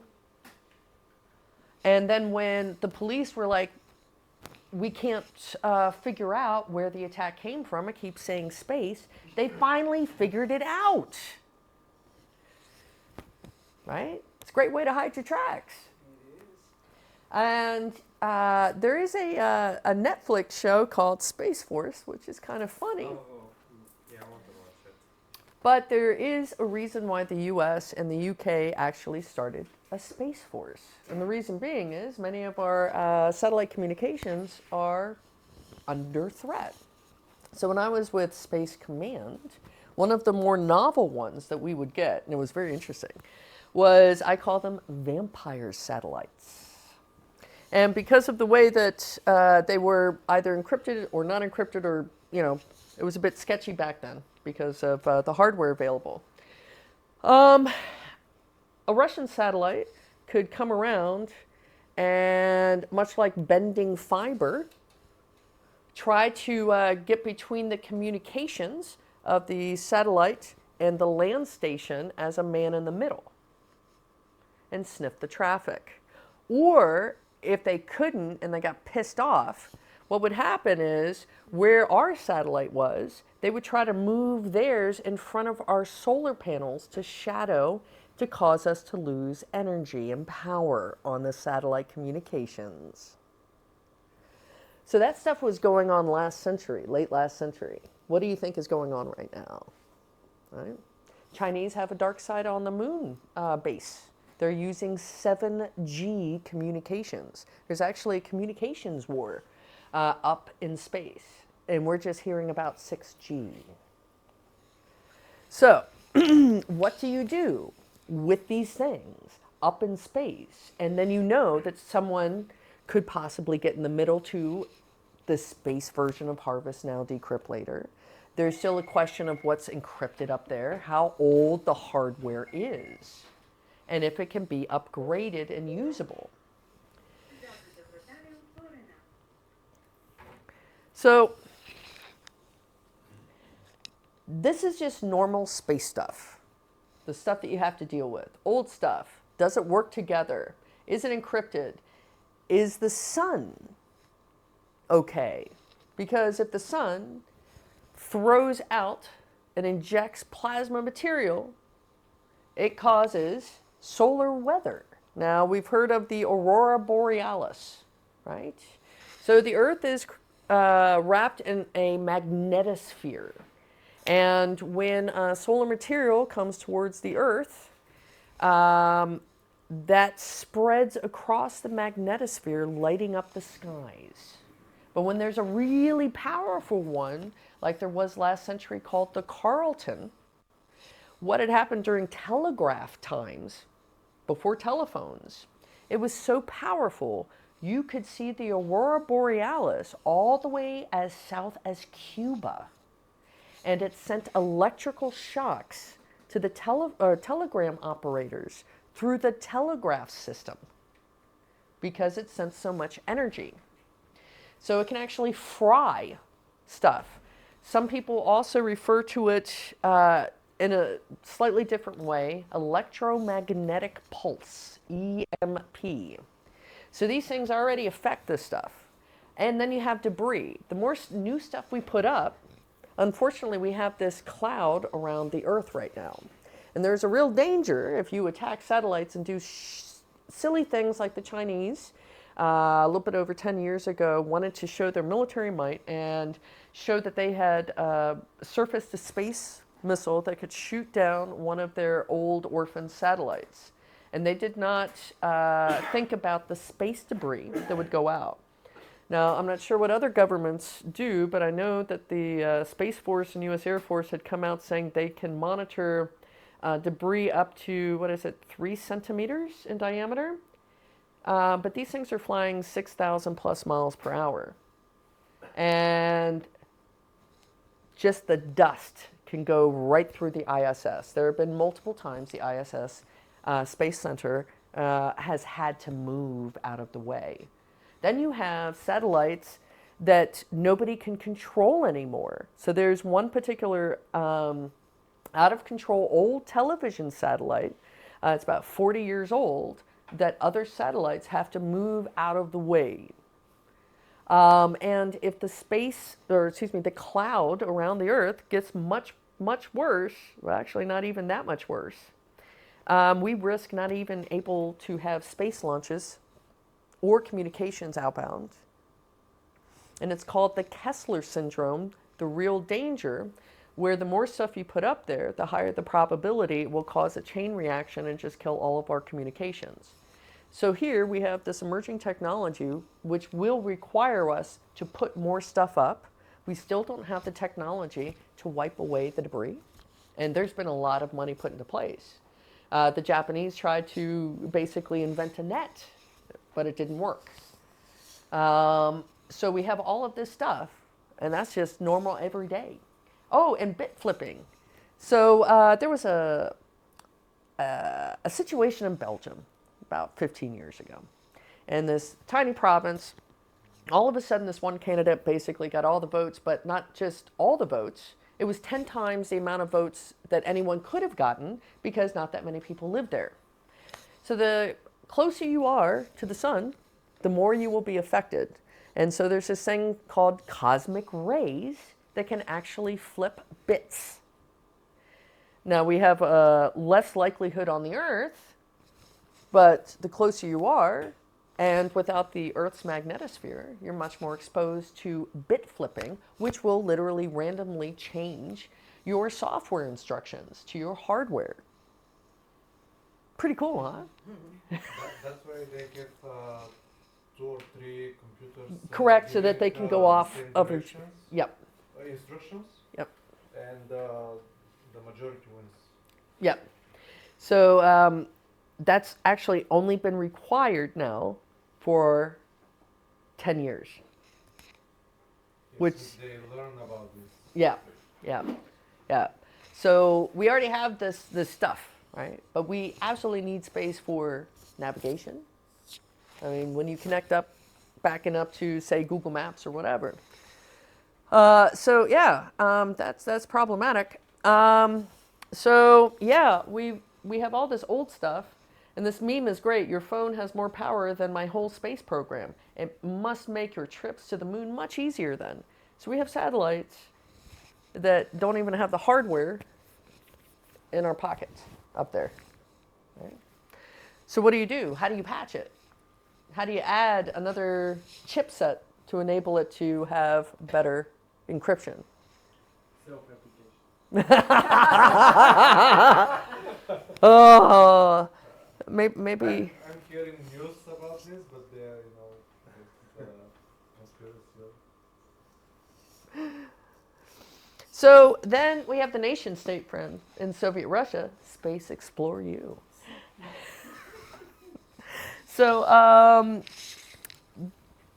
there are so many things that go up in space and go on in space, and it also, you have to remember, it isn't just your enemies. Sometimes it's your friends. One of my favorite cases was back in the day in the 1980s. I think they were finally busted. Air France, European airline, in their business class, first class, hoity-toity seating, they were busted because in the armrests, they put bugging devices in the armrests of the Air France planes to leverage trade negotiations. So there's economic interests in there. And obviously they weren't just spying on their enemies. So I think you missed the vampire explanation. Yeah, he did. So vampire satellites and vampire threats, trying to suck up data, trying to increase the drag on a satellite to then force it into a different orbit and then hopefully a death spiral. And also, it's only been, 20 years, I believe, since they've required any new satellite going up to enter what's called a death spiral so that it doesn't create so much dust, but it wasn't always a requirement. There's a spot in the South Pacific you want all your stuff to crash. It's less likely to kill people there. But yeah, you can jitter the orbit. You can do all sorts of things. Blocking and black holing the signals, man in the middle, and then trying to kill the power on it. So there are actually vampires in space, right? Then you have private companies. Now, since the 3 major space treaties were signed, they do not cover private companies. So there was an old movie called Moonraker, where an oligarch wants to start a war between the US and the Soviet Union and ends up kidnapping their astronauts and their shuttles, and he lives in a volcanic evil lair, and it's fantastic. I absolutely suggest you watch it. Or GoldenEye, which was partially based on where I worked at Space Command for some of our capabilities, and was also filmed at Arecibo, Puerto Rico, which unfortunately no longer exists. But they are not covered under any of these space treaties at this time, by the way. So what do you do if suddenly they have a whole bunch of assets up into space and they go rogue? Right? So, yes, here we go. Not going to be the video. There is, hopefully no one gets offended. This was made before the escalation. And it's about a 3-minute video you can find on YouTube. And it's an interview with me describing all of this stuff. It just happened to be the funding agency was Kaspersky. That's why I stressed it was before the escalation, okay? It's amazing how many friendships have been broken because of that horrendous war. And so they even animated it and everything and tried to do graphics showing you what would happen with the Kessler syndrome. So here we have all of this stuff going on in space, how important it absolutely is, how there are vampires, but we don't seem to have any garlic to take up there yet. Right? Right? And yet here is this new emerging threat. And what happens? So think about all of the different things that an adversary, an enemy, could gain. Troop movements, for example. All sorts of stuff. They could even hack into and decrypt and break into an intelligence satellite and then just grab everything and then send incorrect information to get troops ambushed by changing the positions. There's decision-making software, and I'll describe it a little bit in a moment, called wetware, which is a term that's used in this type of work, and that is the decision-making software and display that generals look at. They just, a slang called wetware from Wetworks. Wetworks is a, they would call it if the, Wetworks is working and killing people. So, yes. We have the same expression in Bulgarian, Yeah. literal translation. Mokra porachka. Right. Then if you're in a trading block or in an intelligence group, like let's say Five Eyes, Nine Eyes, etc., you're also exchanging intelligence with other allied forces that unfortunately an enemy could get a hold of, and they could be exposed as well. So I've got a few questions for you. All right. So who would like to go first to answer this one? what would be the potential global political ramifications of quantum decryption in diplomatic communications? Man, that's wordy. So what do you think would happen if suddenly Russia could decrypt all of Bulgaria's diplomatic cables? Well, it's not like they don't know it in plain text. Yeah, we have direct lines, but no, seriously, it's going to be catastrophic because there are no more secrets. There is a reason why secrets exist, and it's a well-known fact that diplomatic missions, embassies as well, are also intelligence hubs. So once you don't have your secrets hidden anymore, right? Not cool. Not cool. There is a lot of potential of conflicts and escalations. Exactly. And so what would happen in case study 2, how strong the encryption and cybersecurity do you think that the National Bank of Bulgaria is right now? Right. I would be surprised if they use I can't say that. Right. I would be surprised. Oh, also in the back end, I did not mention the SWIFT network is quite old. Yeah. What would happen to the SWIFT network? We'd be getting a lot more money. Profit? Right? I need that money.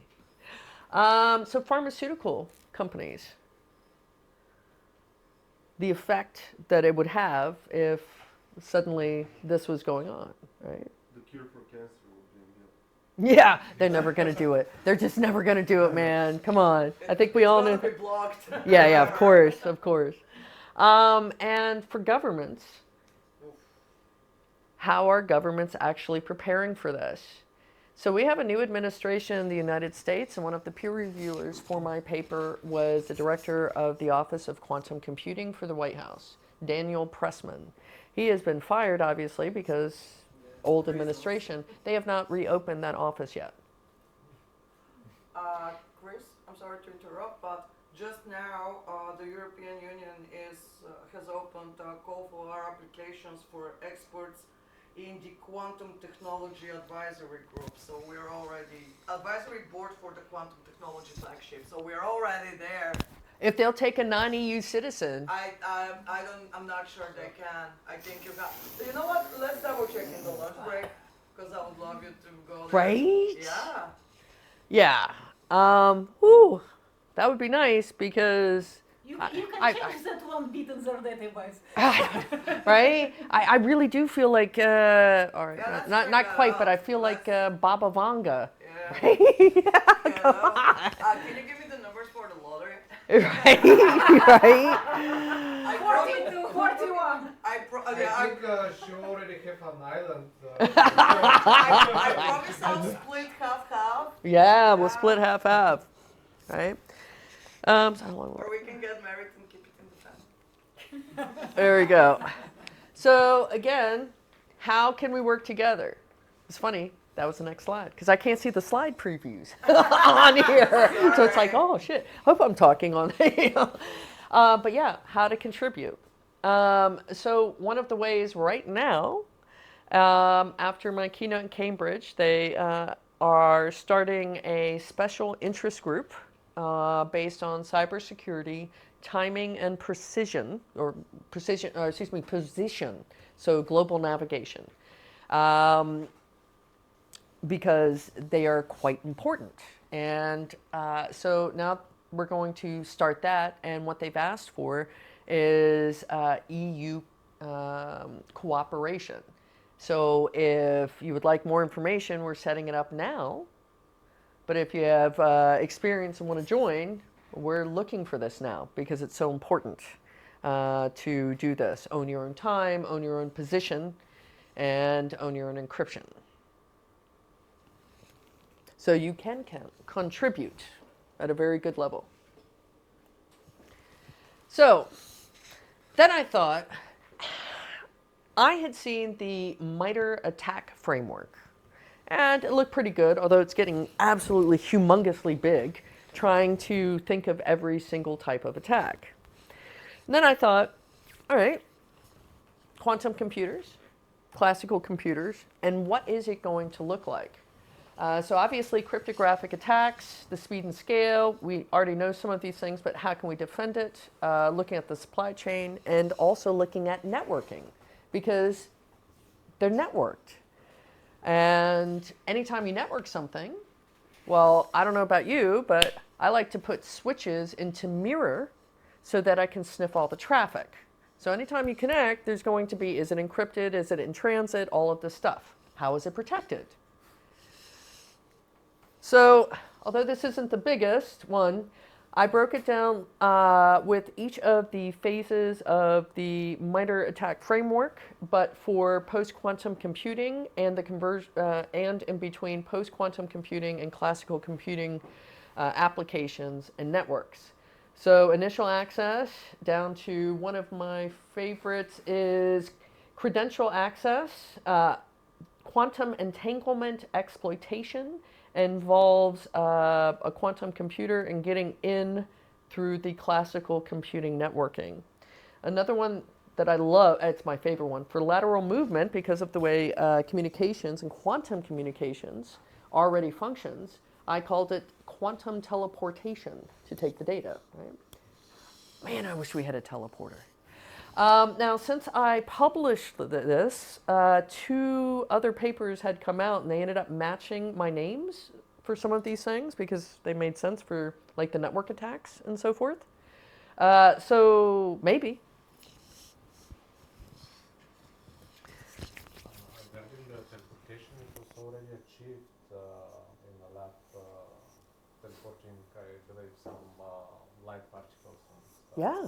Yeah. But that was a long time ago. Yeah. But now it would be the data. Because obviously I look at things from an attacker point of view, right? So you get the initial access, the execution. You want your persistence. How are you going to maintain that persistence? Whether it's pure quantum computing and quantum networking to also with classical computing components. How to evade, how to grab credentials, how to discover and map things like quantum network mapping and exploiting the quantum networking protocols to do so.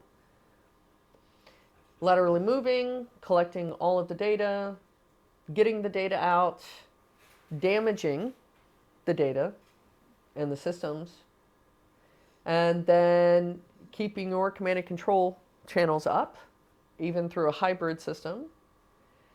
And yeah, that's the attack framework. So it's things to think about. What about the darknet? The what? The Tor network. Oh, what about it? Oh, there it Using the quantum computing power to maybe Decrypt it? not decrypt, but Well, I mean, the fun thing about the Tor network is the majority of websites that are set up there are highly vulnerable, and quite a few are forgotten about. So you can actually do vulnerability scanning right now and do a whole survey of the entire thing. There's the technology behind Census. They use a particular tool that can scan the internet, but you can retool it and change the protocols to do the entire darknet.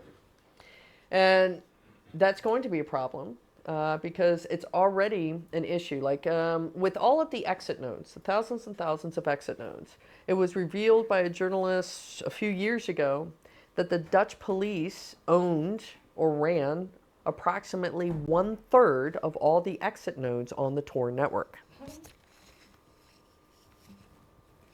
so the Dutch police, but the US and they own the rest. Probably. I don't know. It was developed originally by the U.S. Department of the Navy.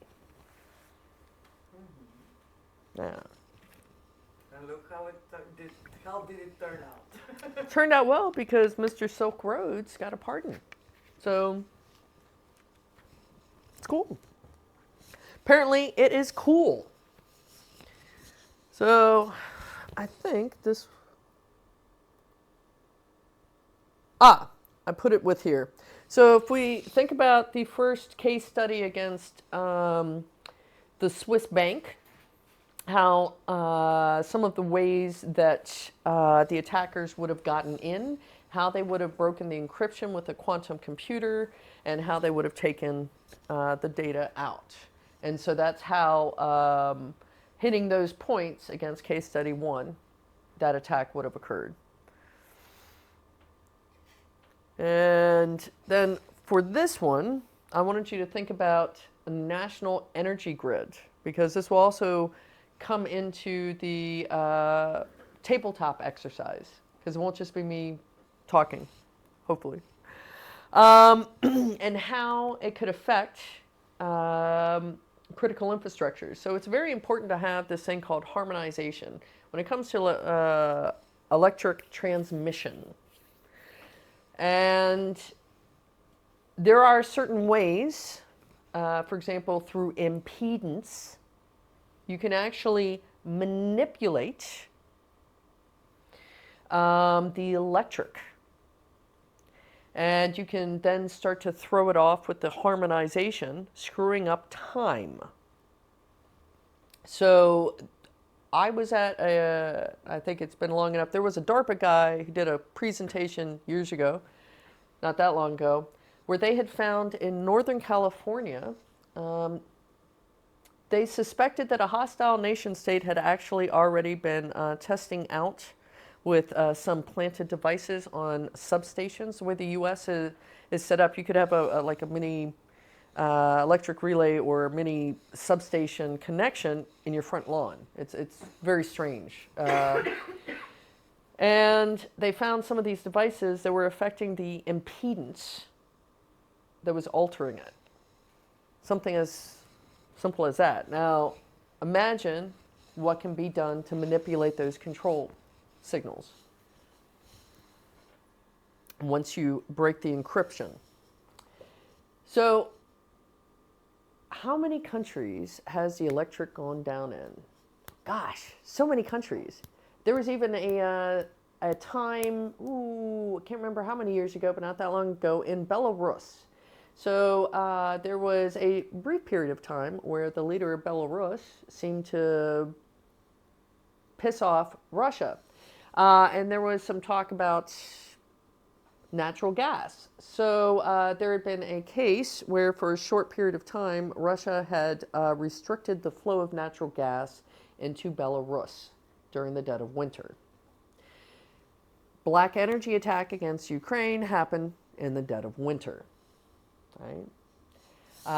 The main thing is a not so friendly country is going to try to hit at the most critical time, causing chaos.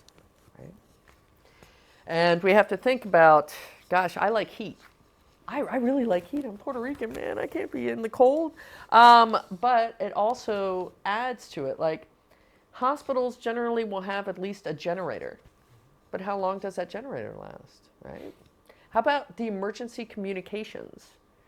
So the backup battery for the towers for mobile operators only lasts so long.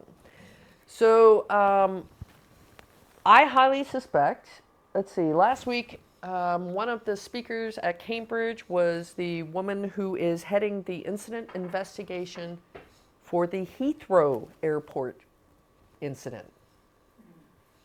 And the way she was talking, I highly suspect, even though they had enough electricity from the fire, there was still some, it knocked out the communications because their battery backups didn't last long enough.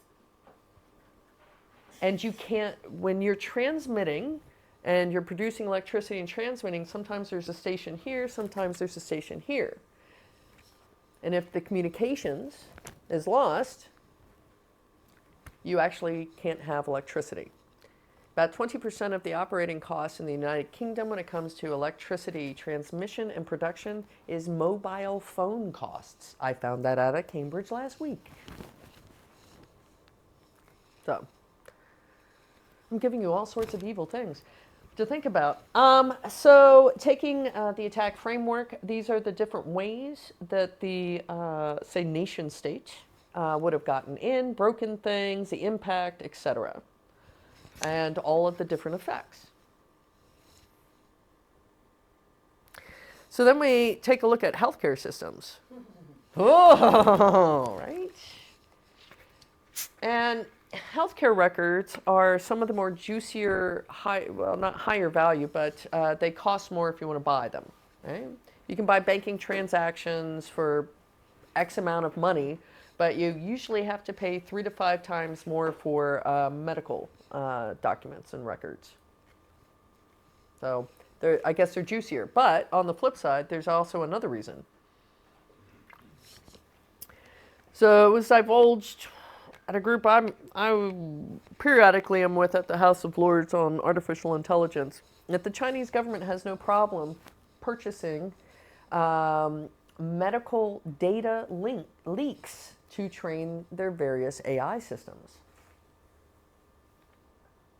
That was divulged just before COVID in the evidence room I was in at the all-party parliamentary group on artificial intelligence at the House of Lords, whilst there was a representative of China at the evidence meeting with us. So imagine what it is going to look like if they can mass decrypt that information, right? So you've got nation states, you also have criminal gangs who can then leverage a politician, even an honest politician, right? This unicorn.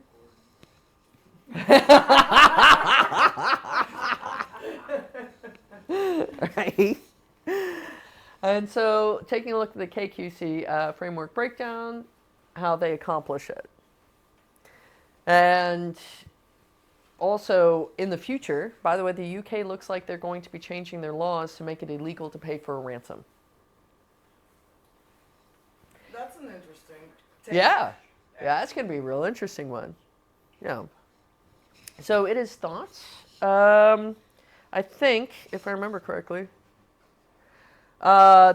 we should take a break, and then the next bit is just talking about some of the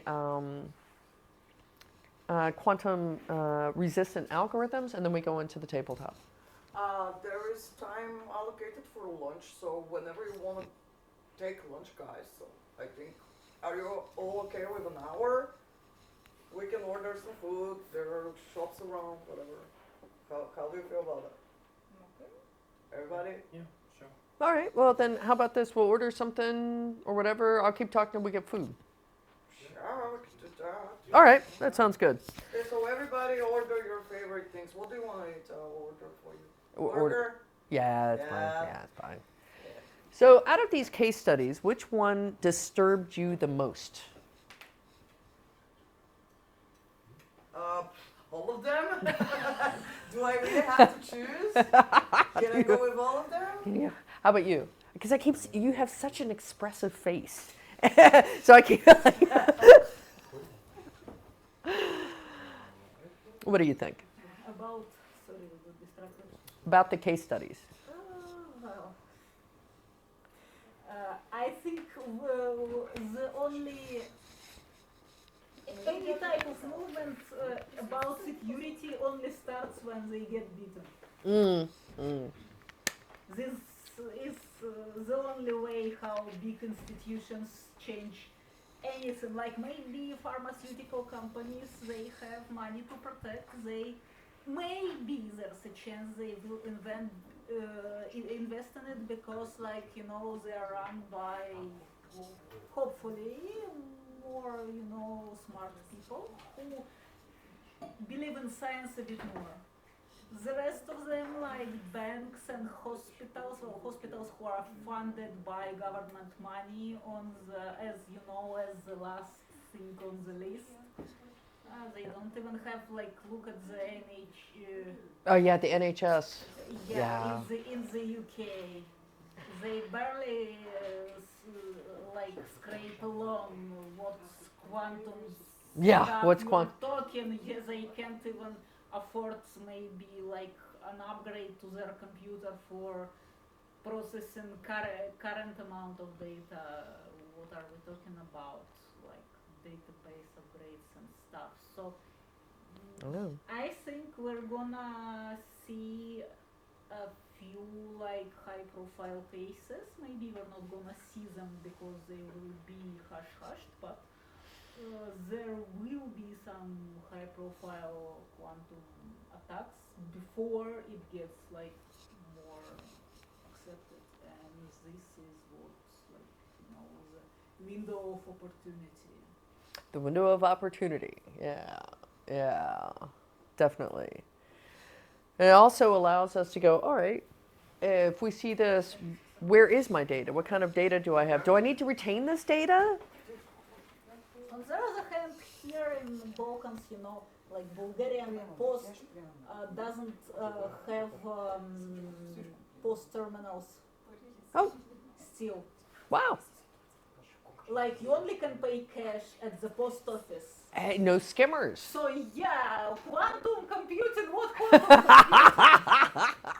Say thank you if they don't still use, writing stuff by hand in big notebooks. So some countries will be less affected. Right? So it's like a big tech divide. So usually the northern hemisphere has more money than the southern hemisphere of the earth.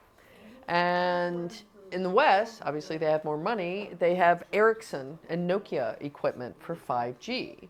But much of the rest of the world, if they wanted to get this new technology and they couldn't necessarily afford it or didn't know any better, they're like, yay, let's get Huawei. And of course, that leaves you in an interesting position, right? Who do you trust? And who do we trust right now? But how on earth is Tanzania going to get 5G in their network? They're going to get it from China because that's what they can afford. I did try years ago, actually I mentioned this at the United Nations. I called it tech diplomacy. That part of trade negotiations should also include things like 5G equipment, upgrading things, et cetera, et cetera. Because what's happening is we're getting more and more divided. And then the brain drain occurs. So you can't get the newest and greatest stuff. And then if you wanted an opportunity or decent medical care, then you're going to go elsewhere. I'm sure the Balkans are very familiar with the brain drain. Right? But it could actually get worse. That divide could happen more. And I hope it doesn't. You mentioned about the 7G. So if they are on the moon and communicating with 7G, that will require a lot of power to So why do you think the Chinese have a base on the dark side of the moon? Hydrogen 3. Per our space treaties, you are not supposed to use the moon for mining purposes. However, there is a really, really juicy material that a small amount like this could power an entire country for a year. Maybe I should write more about space. So, their main goal, in my belief, they're not seen, they're not as observable. Hydrogen 3. And whomever gets hydrogen 3 means they can power all of the AI and all of the quantum computing. Right? I love space. Oh God, we're going to be speaking Chinese soon. But yeah. Also, as you said, we are not even talking about 7G on Earth. No. No. But that means that this technology is old. Yeah. And what I heard somewhere was in order to hide information, some are using displacement of time of the information. See? So let's say in a different dimension, that is, let's say, milliseconds pass or in the future from our dimension. So in order to hide the information and not be able to see or even attack itself? By controlling time and time shifting to hide the information. Yeah, just a slight microseconds, and it doesn't appear in your time frame. Yeah, time isn't necessarily linear in computer science because it can be adjusted. If that makes any sense. You need to see it to Yeah, yeah, understand it. yeah, yeah. Who knew? It's a lesson on time traveling in a different way, but with data. So then we take a look at, all right, how on earth are we going to do anything about this? Because, wow, the most utilized internet protocols are the ones that are most at risk, right? And we've had to do this before with major shifts in encryption. It just wasn't this quick. And there are certain areas like post-quantum public key encryption. We absolutely need investment in that right now, like yesterday, to already be working on and establishing standards. So, maintaining data privacy in a post-quantum world, because this is information. There's privacy that's involved, right? And I know this looks quite busy. No, I realize that. There's a variety of different things that can be done. Strategy, looking at data policy and security, the role of ethical hackers and identifying best practices, all the way to all the math, revision of encryption standards, and the different types of cryptography that could be utilized in additional quantum resistant cryptography and algorithms. And I also put in, because I do mention quite a bit of machine learning and certain types of AI, that can also be invested in to help accelerate some of our defenses prior to. Now, when we talk about the stuff I like, the super secret squirrel stuff, cyber espionage and information warfare is going to have a completely different landscape. And these are some of the things that we have to think about. And with that, we also have to think about how AI is included into this picture and how it helps accelerate this particular technology overall. So all the disinformation, manipulation of social media algorithms, all of this kind of stuff is included with this. This is now all cyber warfare and how it's being done. And so these are some of the things we have to think about on top of trying to keep our data private. So imagine if I set up a system that could scrape all of your social media, learn quite a bit about you, set up a digital persona, and I could manipulate such sophisticated deep fake content at an accelerated pace to use against you that seemed like it absolutely was real and you had to believe it. This is why I usually don't write so much on social media. Right? Because I'm paranoid. Right? So it's things to think about, Well, right? no, just because you're paranoid does not mean that they're not after you. Yeah, exactly. Right, And exactly. In the modern world, they're absolutely after. Exactly. Luckily, it's mostly marketing companies just to make money off of you. But marketing companies know more about you than, I swear to goodness, any security services.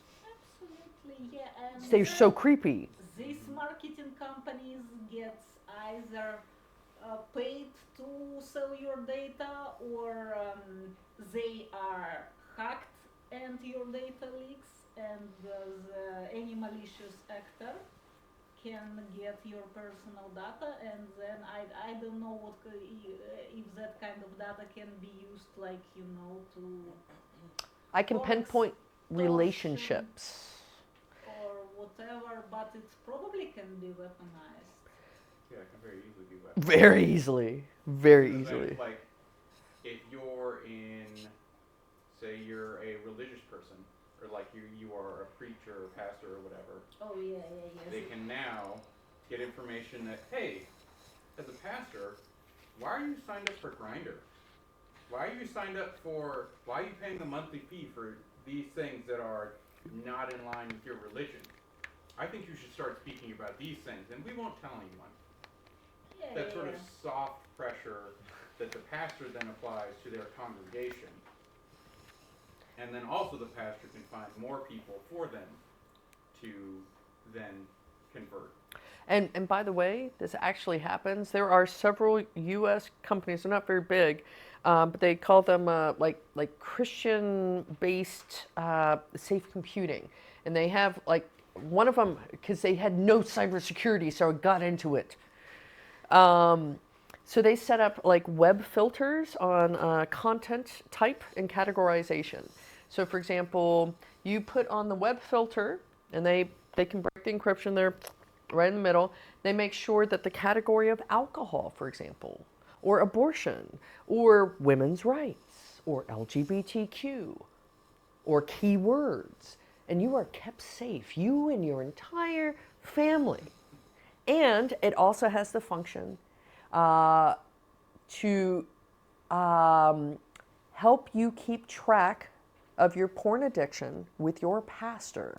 So if you have a porn addiction, that's an additional service for these services, and it will send a list of where you web browse and if there were any violations of this directly to your pastor. Well, church certainly likes their money. It's a great way to make money. Yeah. Money, yeah, and influence, because Right. after that you Catholic confessions can, oh yeah, for ages, even though it's supposed to be very, very strict, supposed to. were absolutely used by a variety of governments. And by the church. And by the church, right? Not everybody's honest. It's a shame it isn't. What I will not do is I'm going to try to avoid the heavy math stuff, but this is a description of the labs that I put in, and you will get a copy of each one. And it will show you exactly how RSA works, what it relies on, which is called a large prime number, and how you can use Shores to actually break the encryption by quickly going through and factoring those numbers. So I have literally, it's not very long. I broke these up into, let's see, how long are they? So this is like each exercise. So it's less than 10 lines of anything you would have to type, right? Because sometimes it can get a bit heavy, and I figured also it allowed for half a coffee after doing it for 15 minutes. But it is very, very short. Literally, it's through less than 8 pages to show you exactly how to do this. Hands-on. So this is the entirety, basically, of a lot of the code that's in here. And this is all you do, and you end up simulating the attack without your own quantum computer, but it's a simulation. And you use a quantum computing library by IBM called QS-Kit, and it simulates as if you had a quantum computer. So you create the data to encrypt, the type to encrypt, the length that's much shorter, and for the simulation, and then you run the simulation, and you can actually crack it. So this one is worth a watch. QS-Kit has some really good videos, and this particular guy, he talks about how he created. Where was he? I'm terrible with names. He's a very famous mathematician. He's still alive. Oh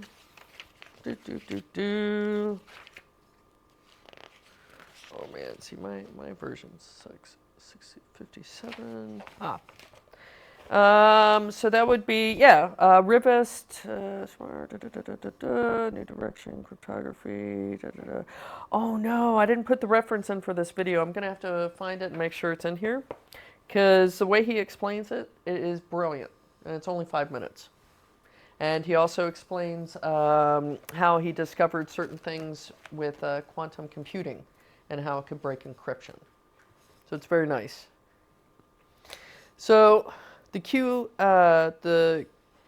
this particular kit, everything is free, and all of it's open source.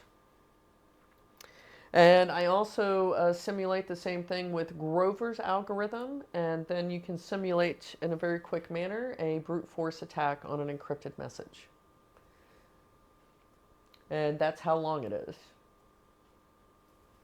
And yeah. That's the hard math part. Okay. Tried to keep the hard math part down. Of course. Yes. Oh. So now, you all have complete instructions on how to simulate quantum computing hacking attacks Sweet. at home. Yes.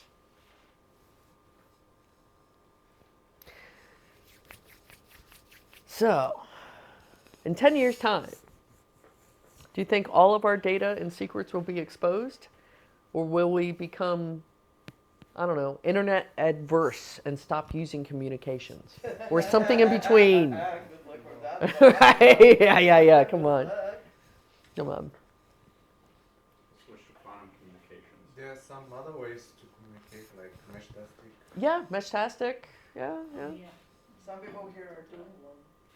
I have Here? some. I have Oh. 4 at home. I'm waiting for my Lauras they should arrive. in Yeah, I trying to- have one to try. I want Yeah, to try, but Meshtastic has been very technology- useful in Slackware, Ukraine. Do you hear that? People are having their own Lauras here. They want Meshtastic. See? Sorry. We could do a workshop here for. Well, they like, do. you know, the- Yeah, I mean, for- there is one member starting. of Init Lab who is super into that. Oh, Yeah. I'll come then. Hear that, Slackware? I'd like to have a starter. Okay. Oh, I'll make sure to connect you guys. Let's try this.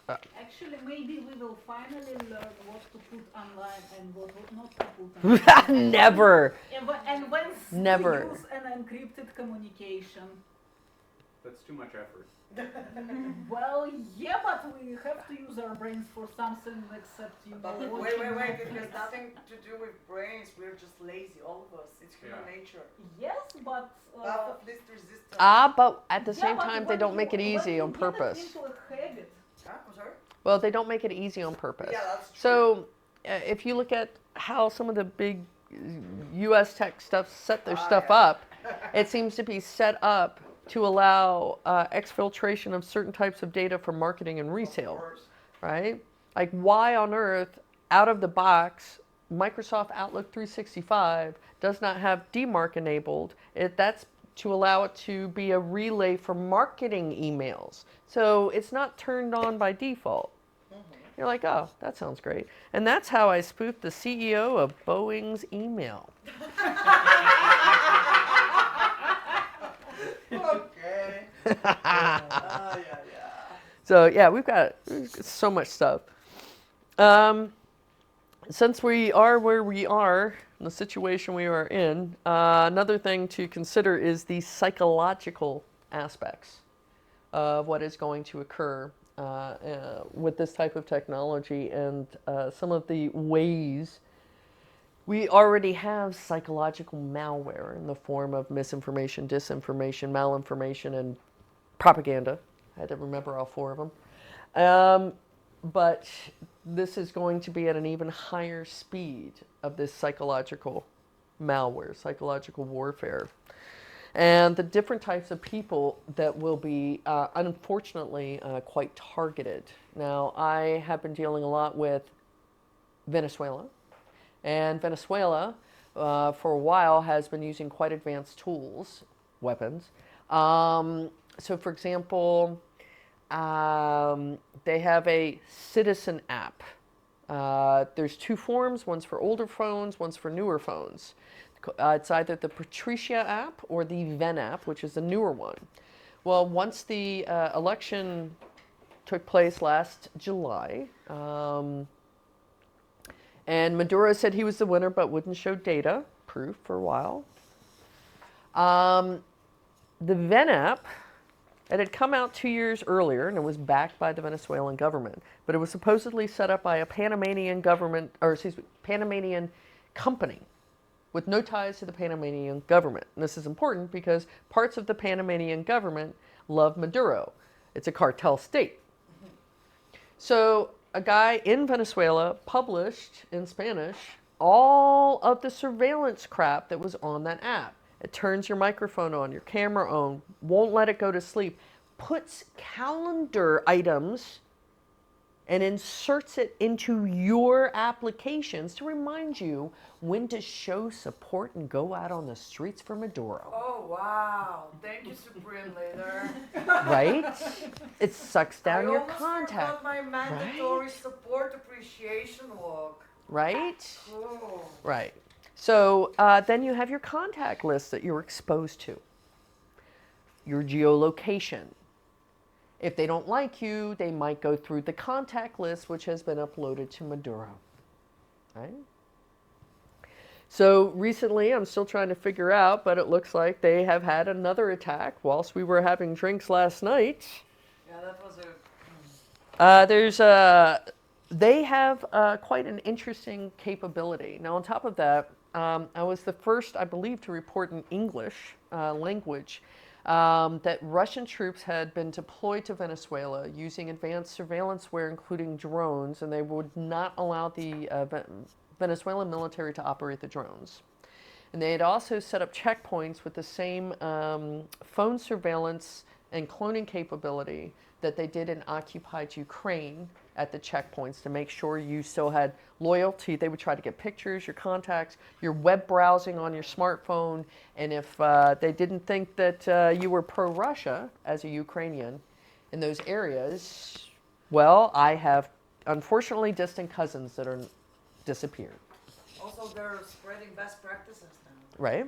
So that same capability was rolled out by the first week of September, if not the third week of August. And they had the election on the 30th of July.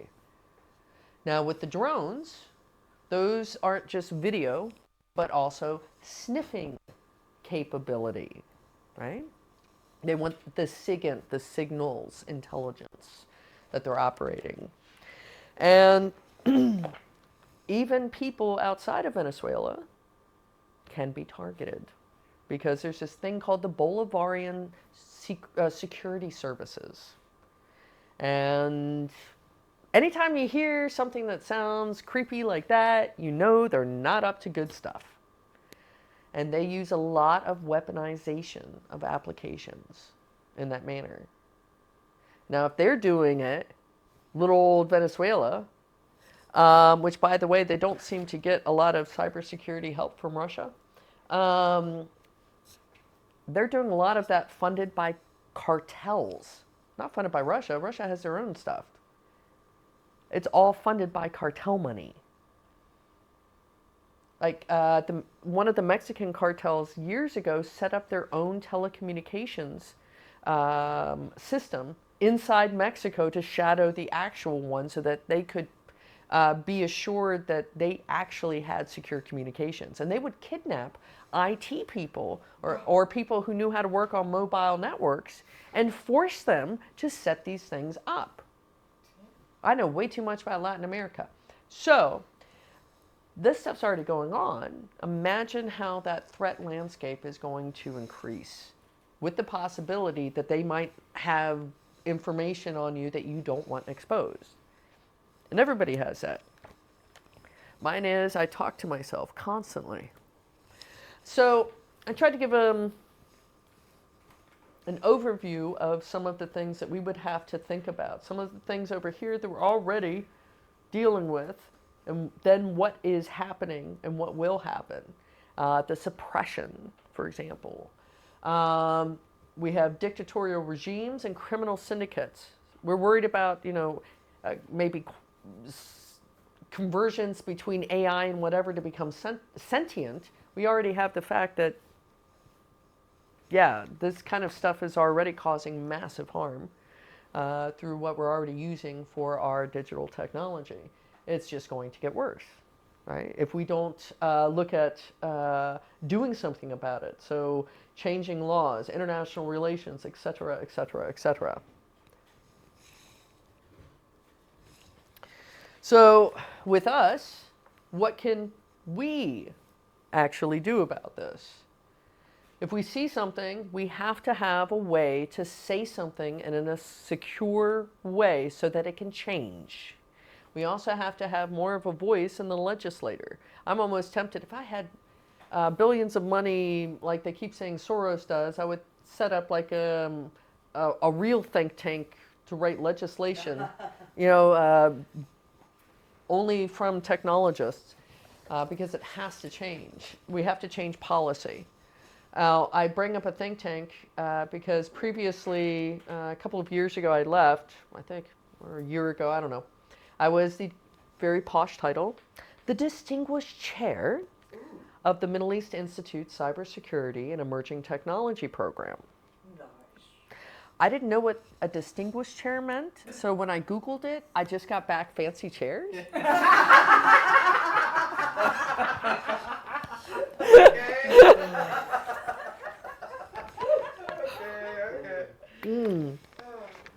I guess there are worse things in life Right? want to be, so. But it changed my perspective quite a bit. It's one thing to talk and talk and talk at a hacker conference or even at like a kind of a government conference. But when you're asked to write literal policy for a presidential administration, that's pretty cool. So the last time that we had Trump, myself and a 3-time former Assistant Secretary of State, Richard Clark, him and I co-wrote the Abraham Cyber Peace Accords, which is now an addendum to the Abraham Peace Accords, and it was signed between UAE and Israel. So we have to go, we can't just break stuff. We can't just tinker. We have to start educating our leaders, if they'll listen, change policy, inform, and help with the strategy. Because they are completely lost. I mean, Japan, their former technology minister had never used a computer, and he didn't even know what a USB thumb drive was. That was a good one.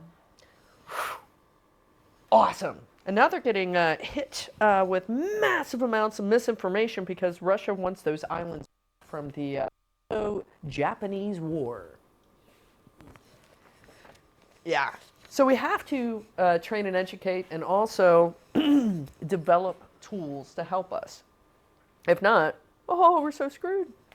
And this is dedicated solely to how we can help as ethical hackers right now.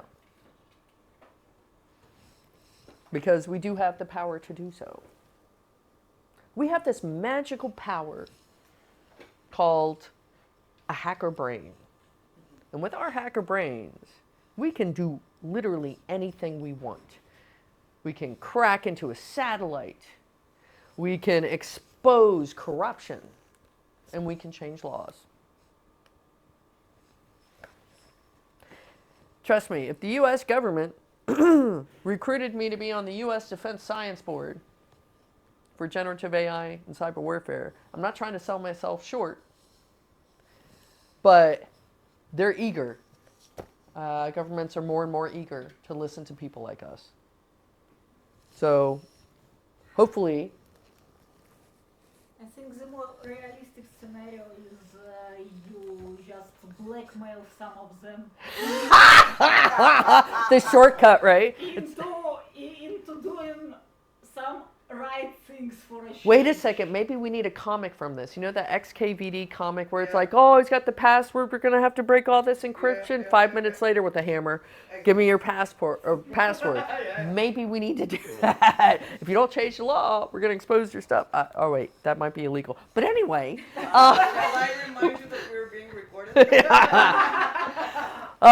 But yeah, there's got to be, some sort of method where we can apply the appropriate level of pressure to then change things so that we are not in an even worse situation. And this, I do believe, will start coming in 5 years. 5 years. Or not.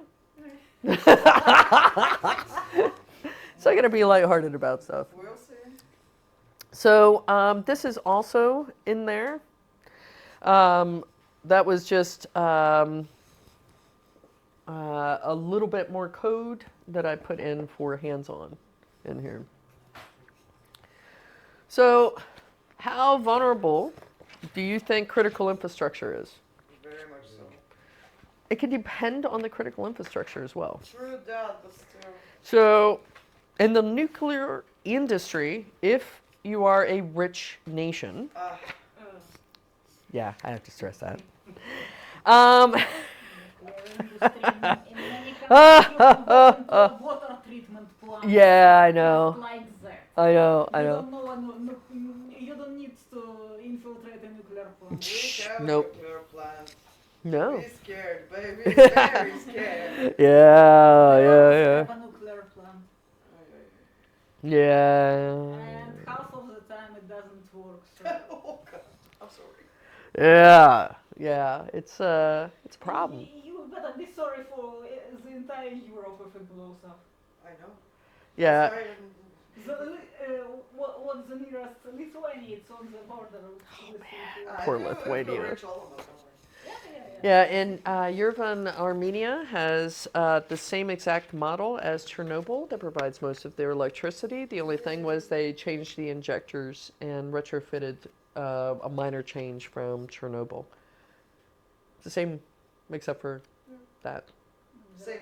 And Azerbaijan loves to threaten to bomb it whenever, and you're like, please don't do that.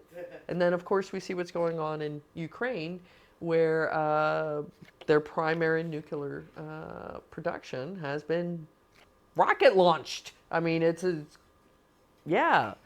There was a meme I saw once of, you see the stack, and Putin has a gun against it, basically threatening the rest of Europe and the world, because if that goes, that's going to not be a great thing. And they already shot a hole in the shielding over Chernobyl. It burned for a couple of weeks inside, so... Yeah. It wasn't built with, rocket attacks. No. Even they were like, nobody's aspiring to do that. Yeah, nobody's gonna shoot a person. Exactly. Well, Right. Well. Live and learn. Live and learn, right? So, we have the physical aspects and then the digital aspects. And all of the stuff that comes in between. Now that we are suddenly in a global tariff war, supply chain issues are going to be even bigger. Oh man, I should have retired to Mars. I don't know. So we've got a lot of challenges ahead of us. It also means that if you don't already work somehow in cybersecurity, even with AI, I think you're kind of guaranteed a job, right? So some of the ways that they would be a little bit more vulnerable and some of the components, we really have to look at this because, gosh, some of the facilities are really old. Some of them need a little different strategy. And unfortunately, many of the critical infrastructure facilities and functions we've seen attacked over and over and over and over and over again. Like during, SCADA systems, right? Also industrial IoT. So what happens is, I don't know about you, but when I go to the store, I'm looking for the best deal. So I don't necessarily go, ooh, if I want a new television, I want the most expensive television there, right? No, you're looking for a good deal, or at least I do. I don't know about you. And so you're not necessarily looking at, is this vendor of this IoT or industrial IoT How good is their security? Have they left every single port open? How old is that Linux kernel that they're running, or the Android kernel, because it's usually one or the other? Have they left 10,000 ports open? Did they even security test the application when you go to log in to maintain it and manage it? No. And now we have industrial IoT, where the suppliers can change. You try to keep good suppliers in, but there's not a long lifespan of producing these industrial IoT systems on top of that. Then if they can be manipulated, that can be a problem. So I think probably the reason why I was asked to go to Ukraine was because a couple of years previous, although I do have nuclear experience, I reported to them that I could manipulate remotely the radiation detector, or excuse me, sensor that broadcasts to the public on Chernobyl. That's an industrial IoT device. And then when after I did that, US CERT called me. They're like, oh yeah, unfortunately, they got hit with WannaCry on the same sensor and still didn't want to change it. And I'm like, excuse me? What, blah, blah, blah, right? That's all I can say. It's been changed. But, yeah. And imagine the psychological effect if, yeah, not a pleasant thought. So we already have so many issues. But we really need to make sure that decision makers make right decisions. So, included with this, because it now has a bit of a better name as well, I will also describe to you some of the stuff I've been working on with building an AI system to actually hack an entire country. It includes IoT weaponry, attacking cartel IoT grow operations, because they need the watering systems, all of this, pumps, the fences, all sorts of things, in addition to your regular stuff, by leveraging industrial IoT, which is part of their, if you're a cartel leader, their critical infrastructure is their grow operations. That's their version of agriculture.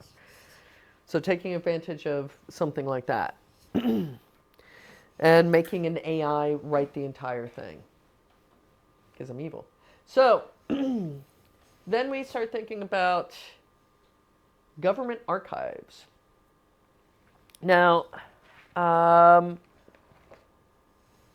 all archives are opened, or sometimes they will take a long time. I think there's, I'm trying to remember some of the rules, or there's one rule on certain type of activity in the US where you can't open the records for 75 years, or 75 years after the last person died. I don't know, something like that. I don't know.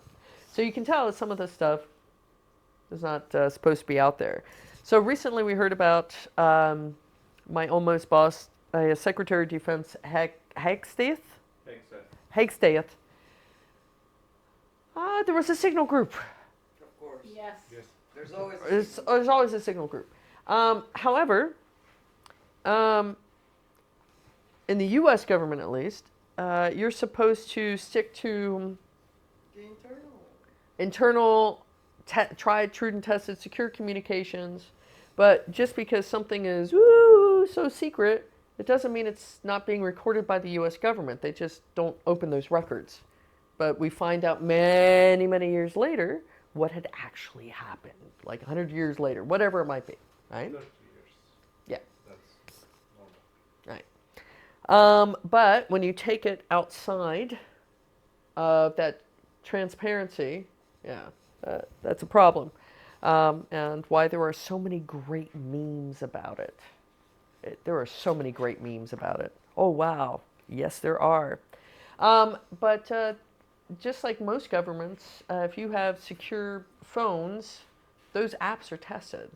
You're not supposed to install new apps, all this kind of stuff. So maybe it proves that Doge is actually saving the U.S. government money by making the staff, like Secretary of Defense, buy their own phone. BYOD, bring your own device or bring your own disaster. Right? BYOM. BY. Your own malware. There you go. Oh, brilliant. That was a good one. That was a good one. That was a very good one. But one of the things that certain types of artificial intelligence is very good at is pattern detection. So I've been playing with some very interesting systems to break encryption in a completely different way, picking up on the patterns. Now imagine what will happen if I can do that with simulations in quantum computing and completely upscale my systems. So when you have those two, whoo, it's going to be so much fun. Or not. So many of these things are quite critical. Like there was a big thing, we're going to release the JFK. In the US, there are unique conspiracy theories. One of them involves JFK president who was assassinated, blamed on Harvey Oswald, who was assassinated in a parking lot. So there were a lot of, a string of, and it was all this mystery, and he had been to Russia, and all this kind of stuff. So, yeah. Some of the few days ago, news they reported that there was a Bulgarian lead in the JFK assassination, that it was reported a few months before the assassination that a certain individual do that with a name. Wow. And the Bulgarian government told the U.S. Secretary of something about this, but they didn't react. Was there an umbrella involved? As a long The umbrella.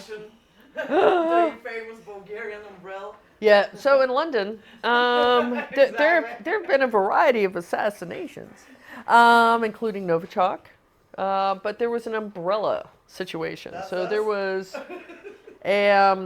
so the cast. Leaked and Chris, the Yeah. pastor thing. Yeah. Us. Yeah, because you can make that poison from a castor bean, which has the highest concentration, but you can actually get it from other beans. That's why if you don't cook your beans well enough, depending on the bean, it can make you very ill. Yeah. And actually, castor beans are free for sale, even here in Bulgaria. Yep. Yes, you can make your own poison. Don't do it. No, don't do that. Please don't do it. And don't use an umbrella. Yeah, so they had they put the poison in a wax capsule, a very small wax capsule, at the end of the pointy things sometimes the umbrellas will have. So the target was near a bus stop on the in Pimlico, London, when a guy From Bulgaria. hit him in the leg, went through the fabric, stabbed through, small amount, melted in to the bloodstream, bam. I'm full of lovely stories of assassinations. So patriotic now. See? Right. Bulgaria! #1 in spying and assassinations in the UK. 30 years running. Right in Russia. The most ingenuity way to kill somebody. Yep, ingenuity, right? Awesome. So now we're looking at, what happens when a not-so-friendly nation state has advanced AI capabilities that can help also break patterns, but help accelerate all of this stuff and start converging. 7 minutes left. So the US, China, the European Union, have been in an AI race. We've seen that China was able to break the price barrier of a lot of development of this only less than a month ago. With tips, right? Yeah. And once that price barrier is broken, then you can set up DeepSeek yourself, run it home. So now there's going to be more and more nation states with this capability. So do any of you in the room know that Ethiopia has had an advanced cyber offensive unit that is extremely good for at least 15 years? I recently stumbled upon something like that. I was like, what? Because of their war with Antrea next door, and also there is a critical dam, and if that dam is put up and filled all the way, so it could lock out agricultural waters for some other countries. So they have been hitting each other with a variety of digital attacks or information attacks to find out how far along the dam is, try to slow down supplies in the supply chain, etc. So, yeah, and Ethiopia is not the friendliest country towards its citizens. Unfortunately, not a lot of countries are. So, in this scenario, thought exercise, they target these super secret archives. And they use a combination to try to crack it, right? As much pattern detection as possible with simulations to get into it. And that would be a good example of the convergence of AI and quantum computing for an attack like this. And got our archives still on paper. See, you're lucky because apparently the U.S. archives, which were stored on paper, now they want to completely digitize them as part of the new efforts. That sounds like a wonderfully terrible idea. Sometimes it's good to have paper books because you never know how the book and the information in the book, if it's printed 5 years from now, if the same information is going to be there with the amount of AI that's manipulating things. Think about that. So, I've actually tested part of this out in the wild, and it works really well. AI-assisted crypto analysis, including with cryptolinguistics as well. And it's quite accelerated things. I know you're not technically supposed to use it for this type of stuff, but I don't care. So, I do feel like this will occur. And so then I go through the framework, which is kind of boring at this point, and just thinking about some of the things and the consequences. The same with the national energy grid that we had previously discussed, and how that two convergence will most likely occur, and how it will affect cyber warfare. And how a lot of this is acceleration. So if you can have much higher speed vulnerability scanning, how many of you use Nmap? I do. All right, so a few. So Nmap is an open source vulnerability and network scanner. And if you've got a huge network that you need to scan, it can take a while. So you have to come up with these techniques to scan different segments, so like multi-threading, open up multiple versions, all this kind of stuff. Well, of course, you don't have to deal with that. It can take the large amounts of information and do it for you. It can command a lot of things in an automated fashion. Like I've got a system, and it's not public, called the Hacktress that does something like this. And a Chinese version that looks at maritime specifically. I call her the modern, the pirate hacker queen, because that's what my machine is. Then you can orchestrate things, and you can evade things. One of the things that came out of, I created a 0-day GPT that actually creates real 0 days. Cool. Yes. Just covered in the media. But on the flip side, because I'm not using it for criminal purposes, but on the flip side, I was also able to create a huge amount of synthetic vulnerabilities to evade AI systems. So if you throw an AI AV system at me, I can produce more synthetic information to then evade with my real information. You see where I'm going? Yes, sweet. Sweet, huh? So this is the extremely near future if I set up a zero-day GPT in my apartment in Amsterdam. I can't be the only one. You know, governments have many more resources, right? And so this is just, you know, the effects and what they should look at doing now. And this is the same thing, but with the convergence and how it could accelerate the attack.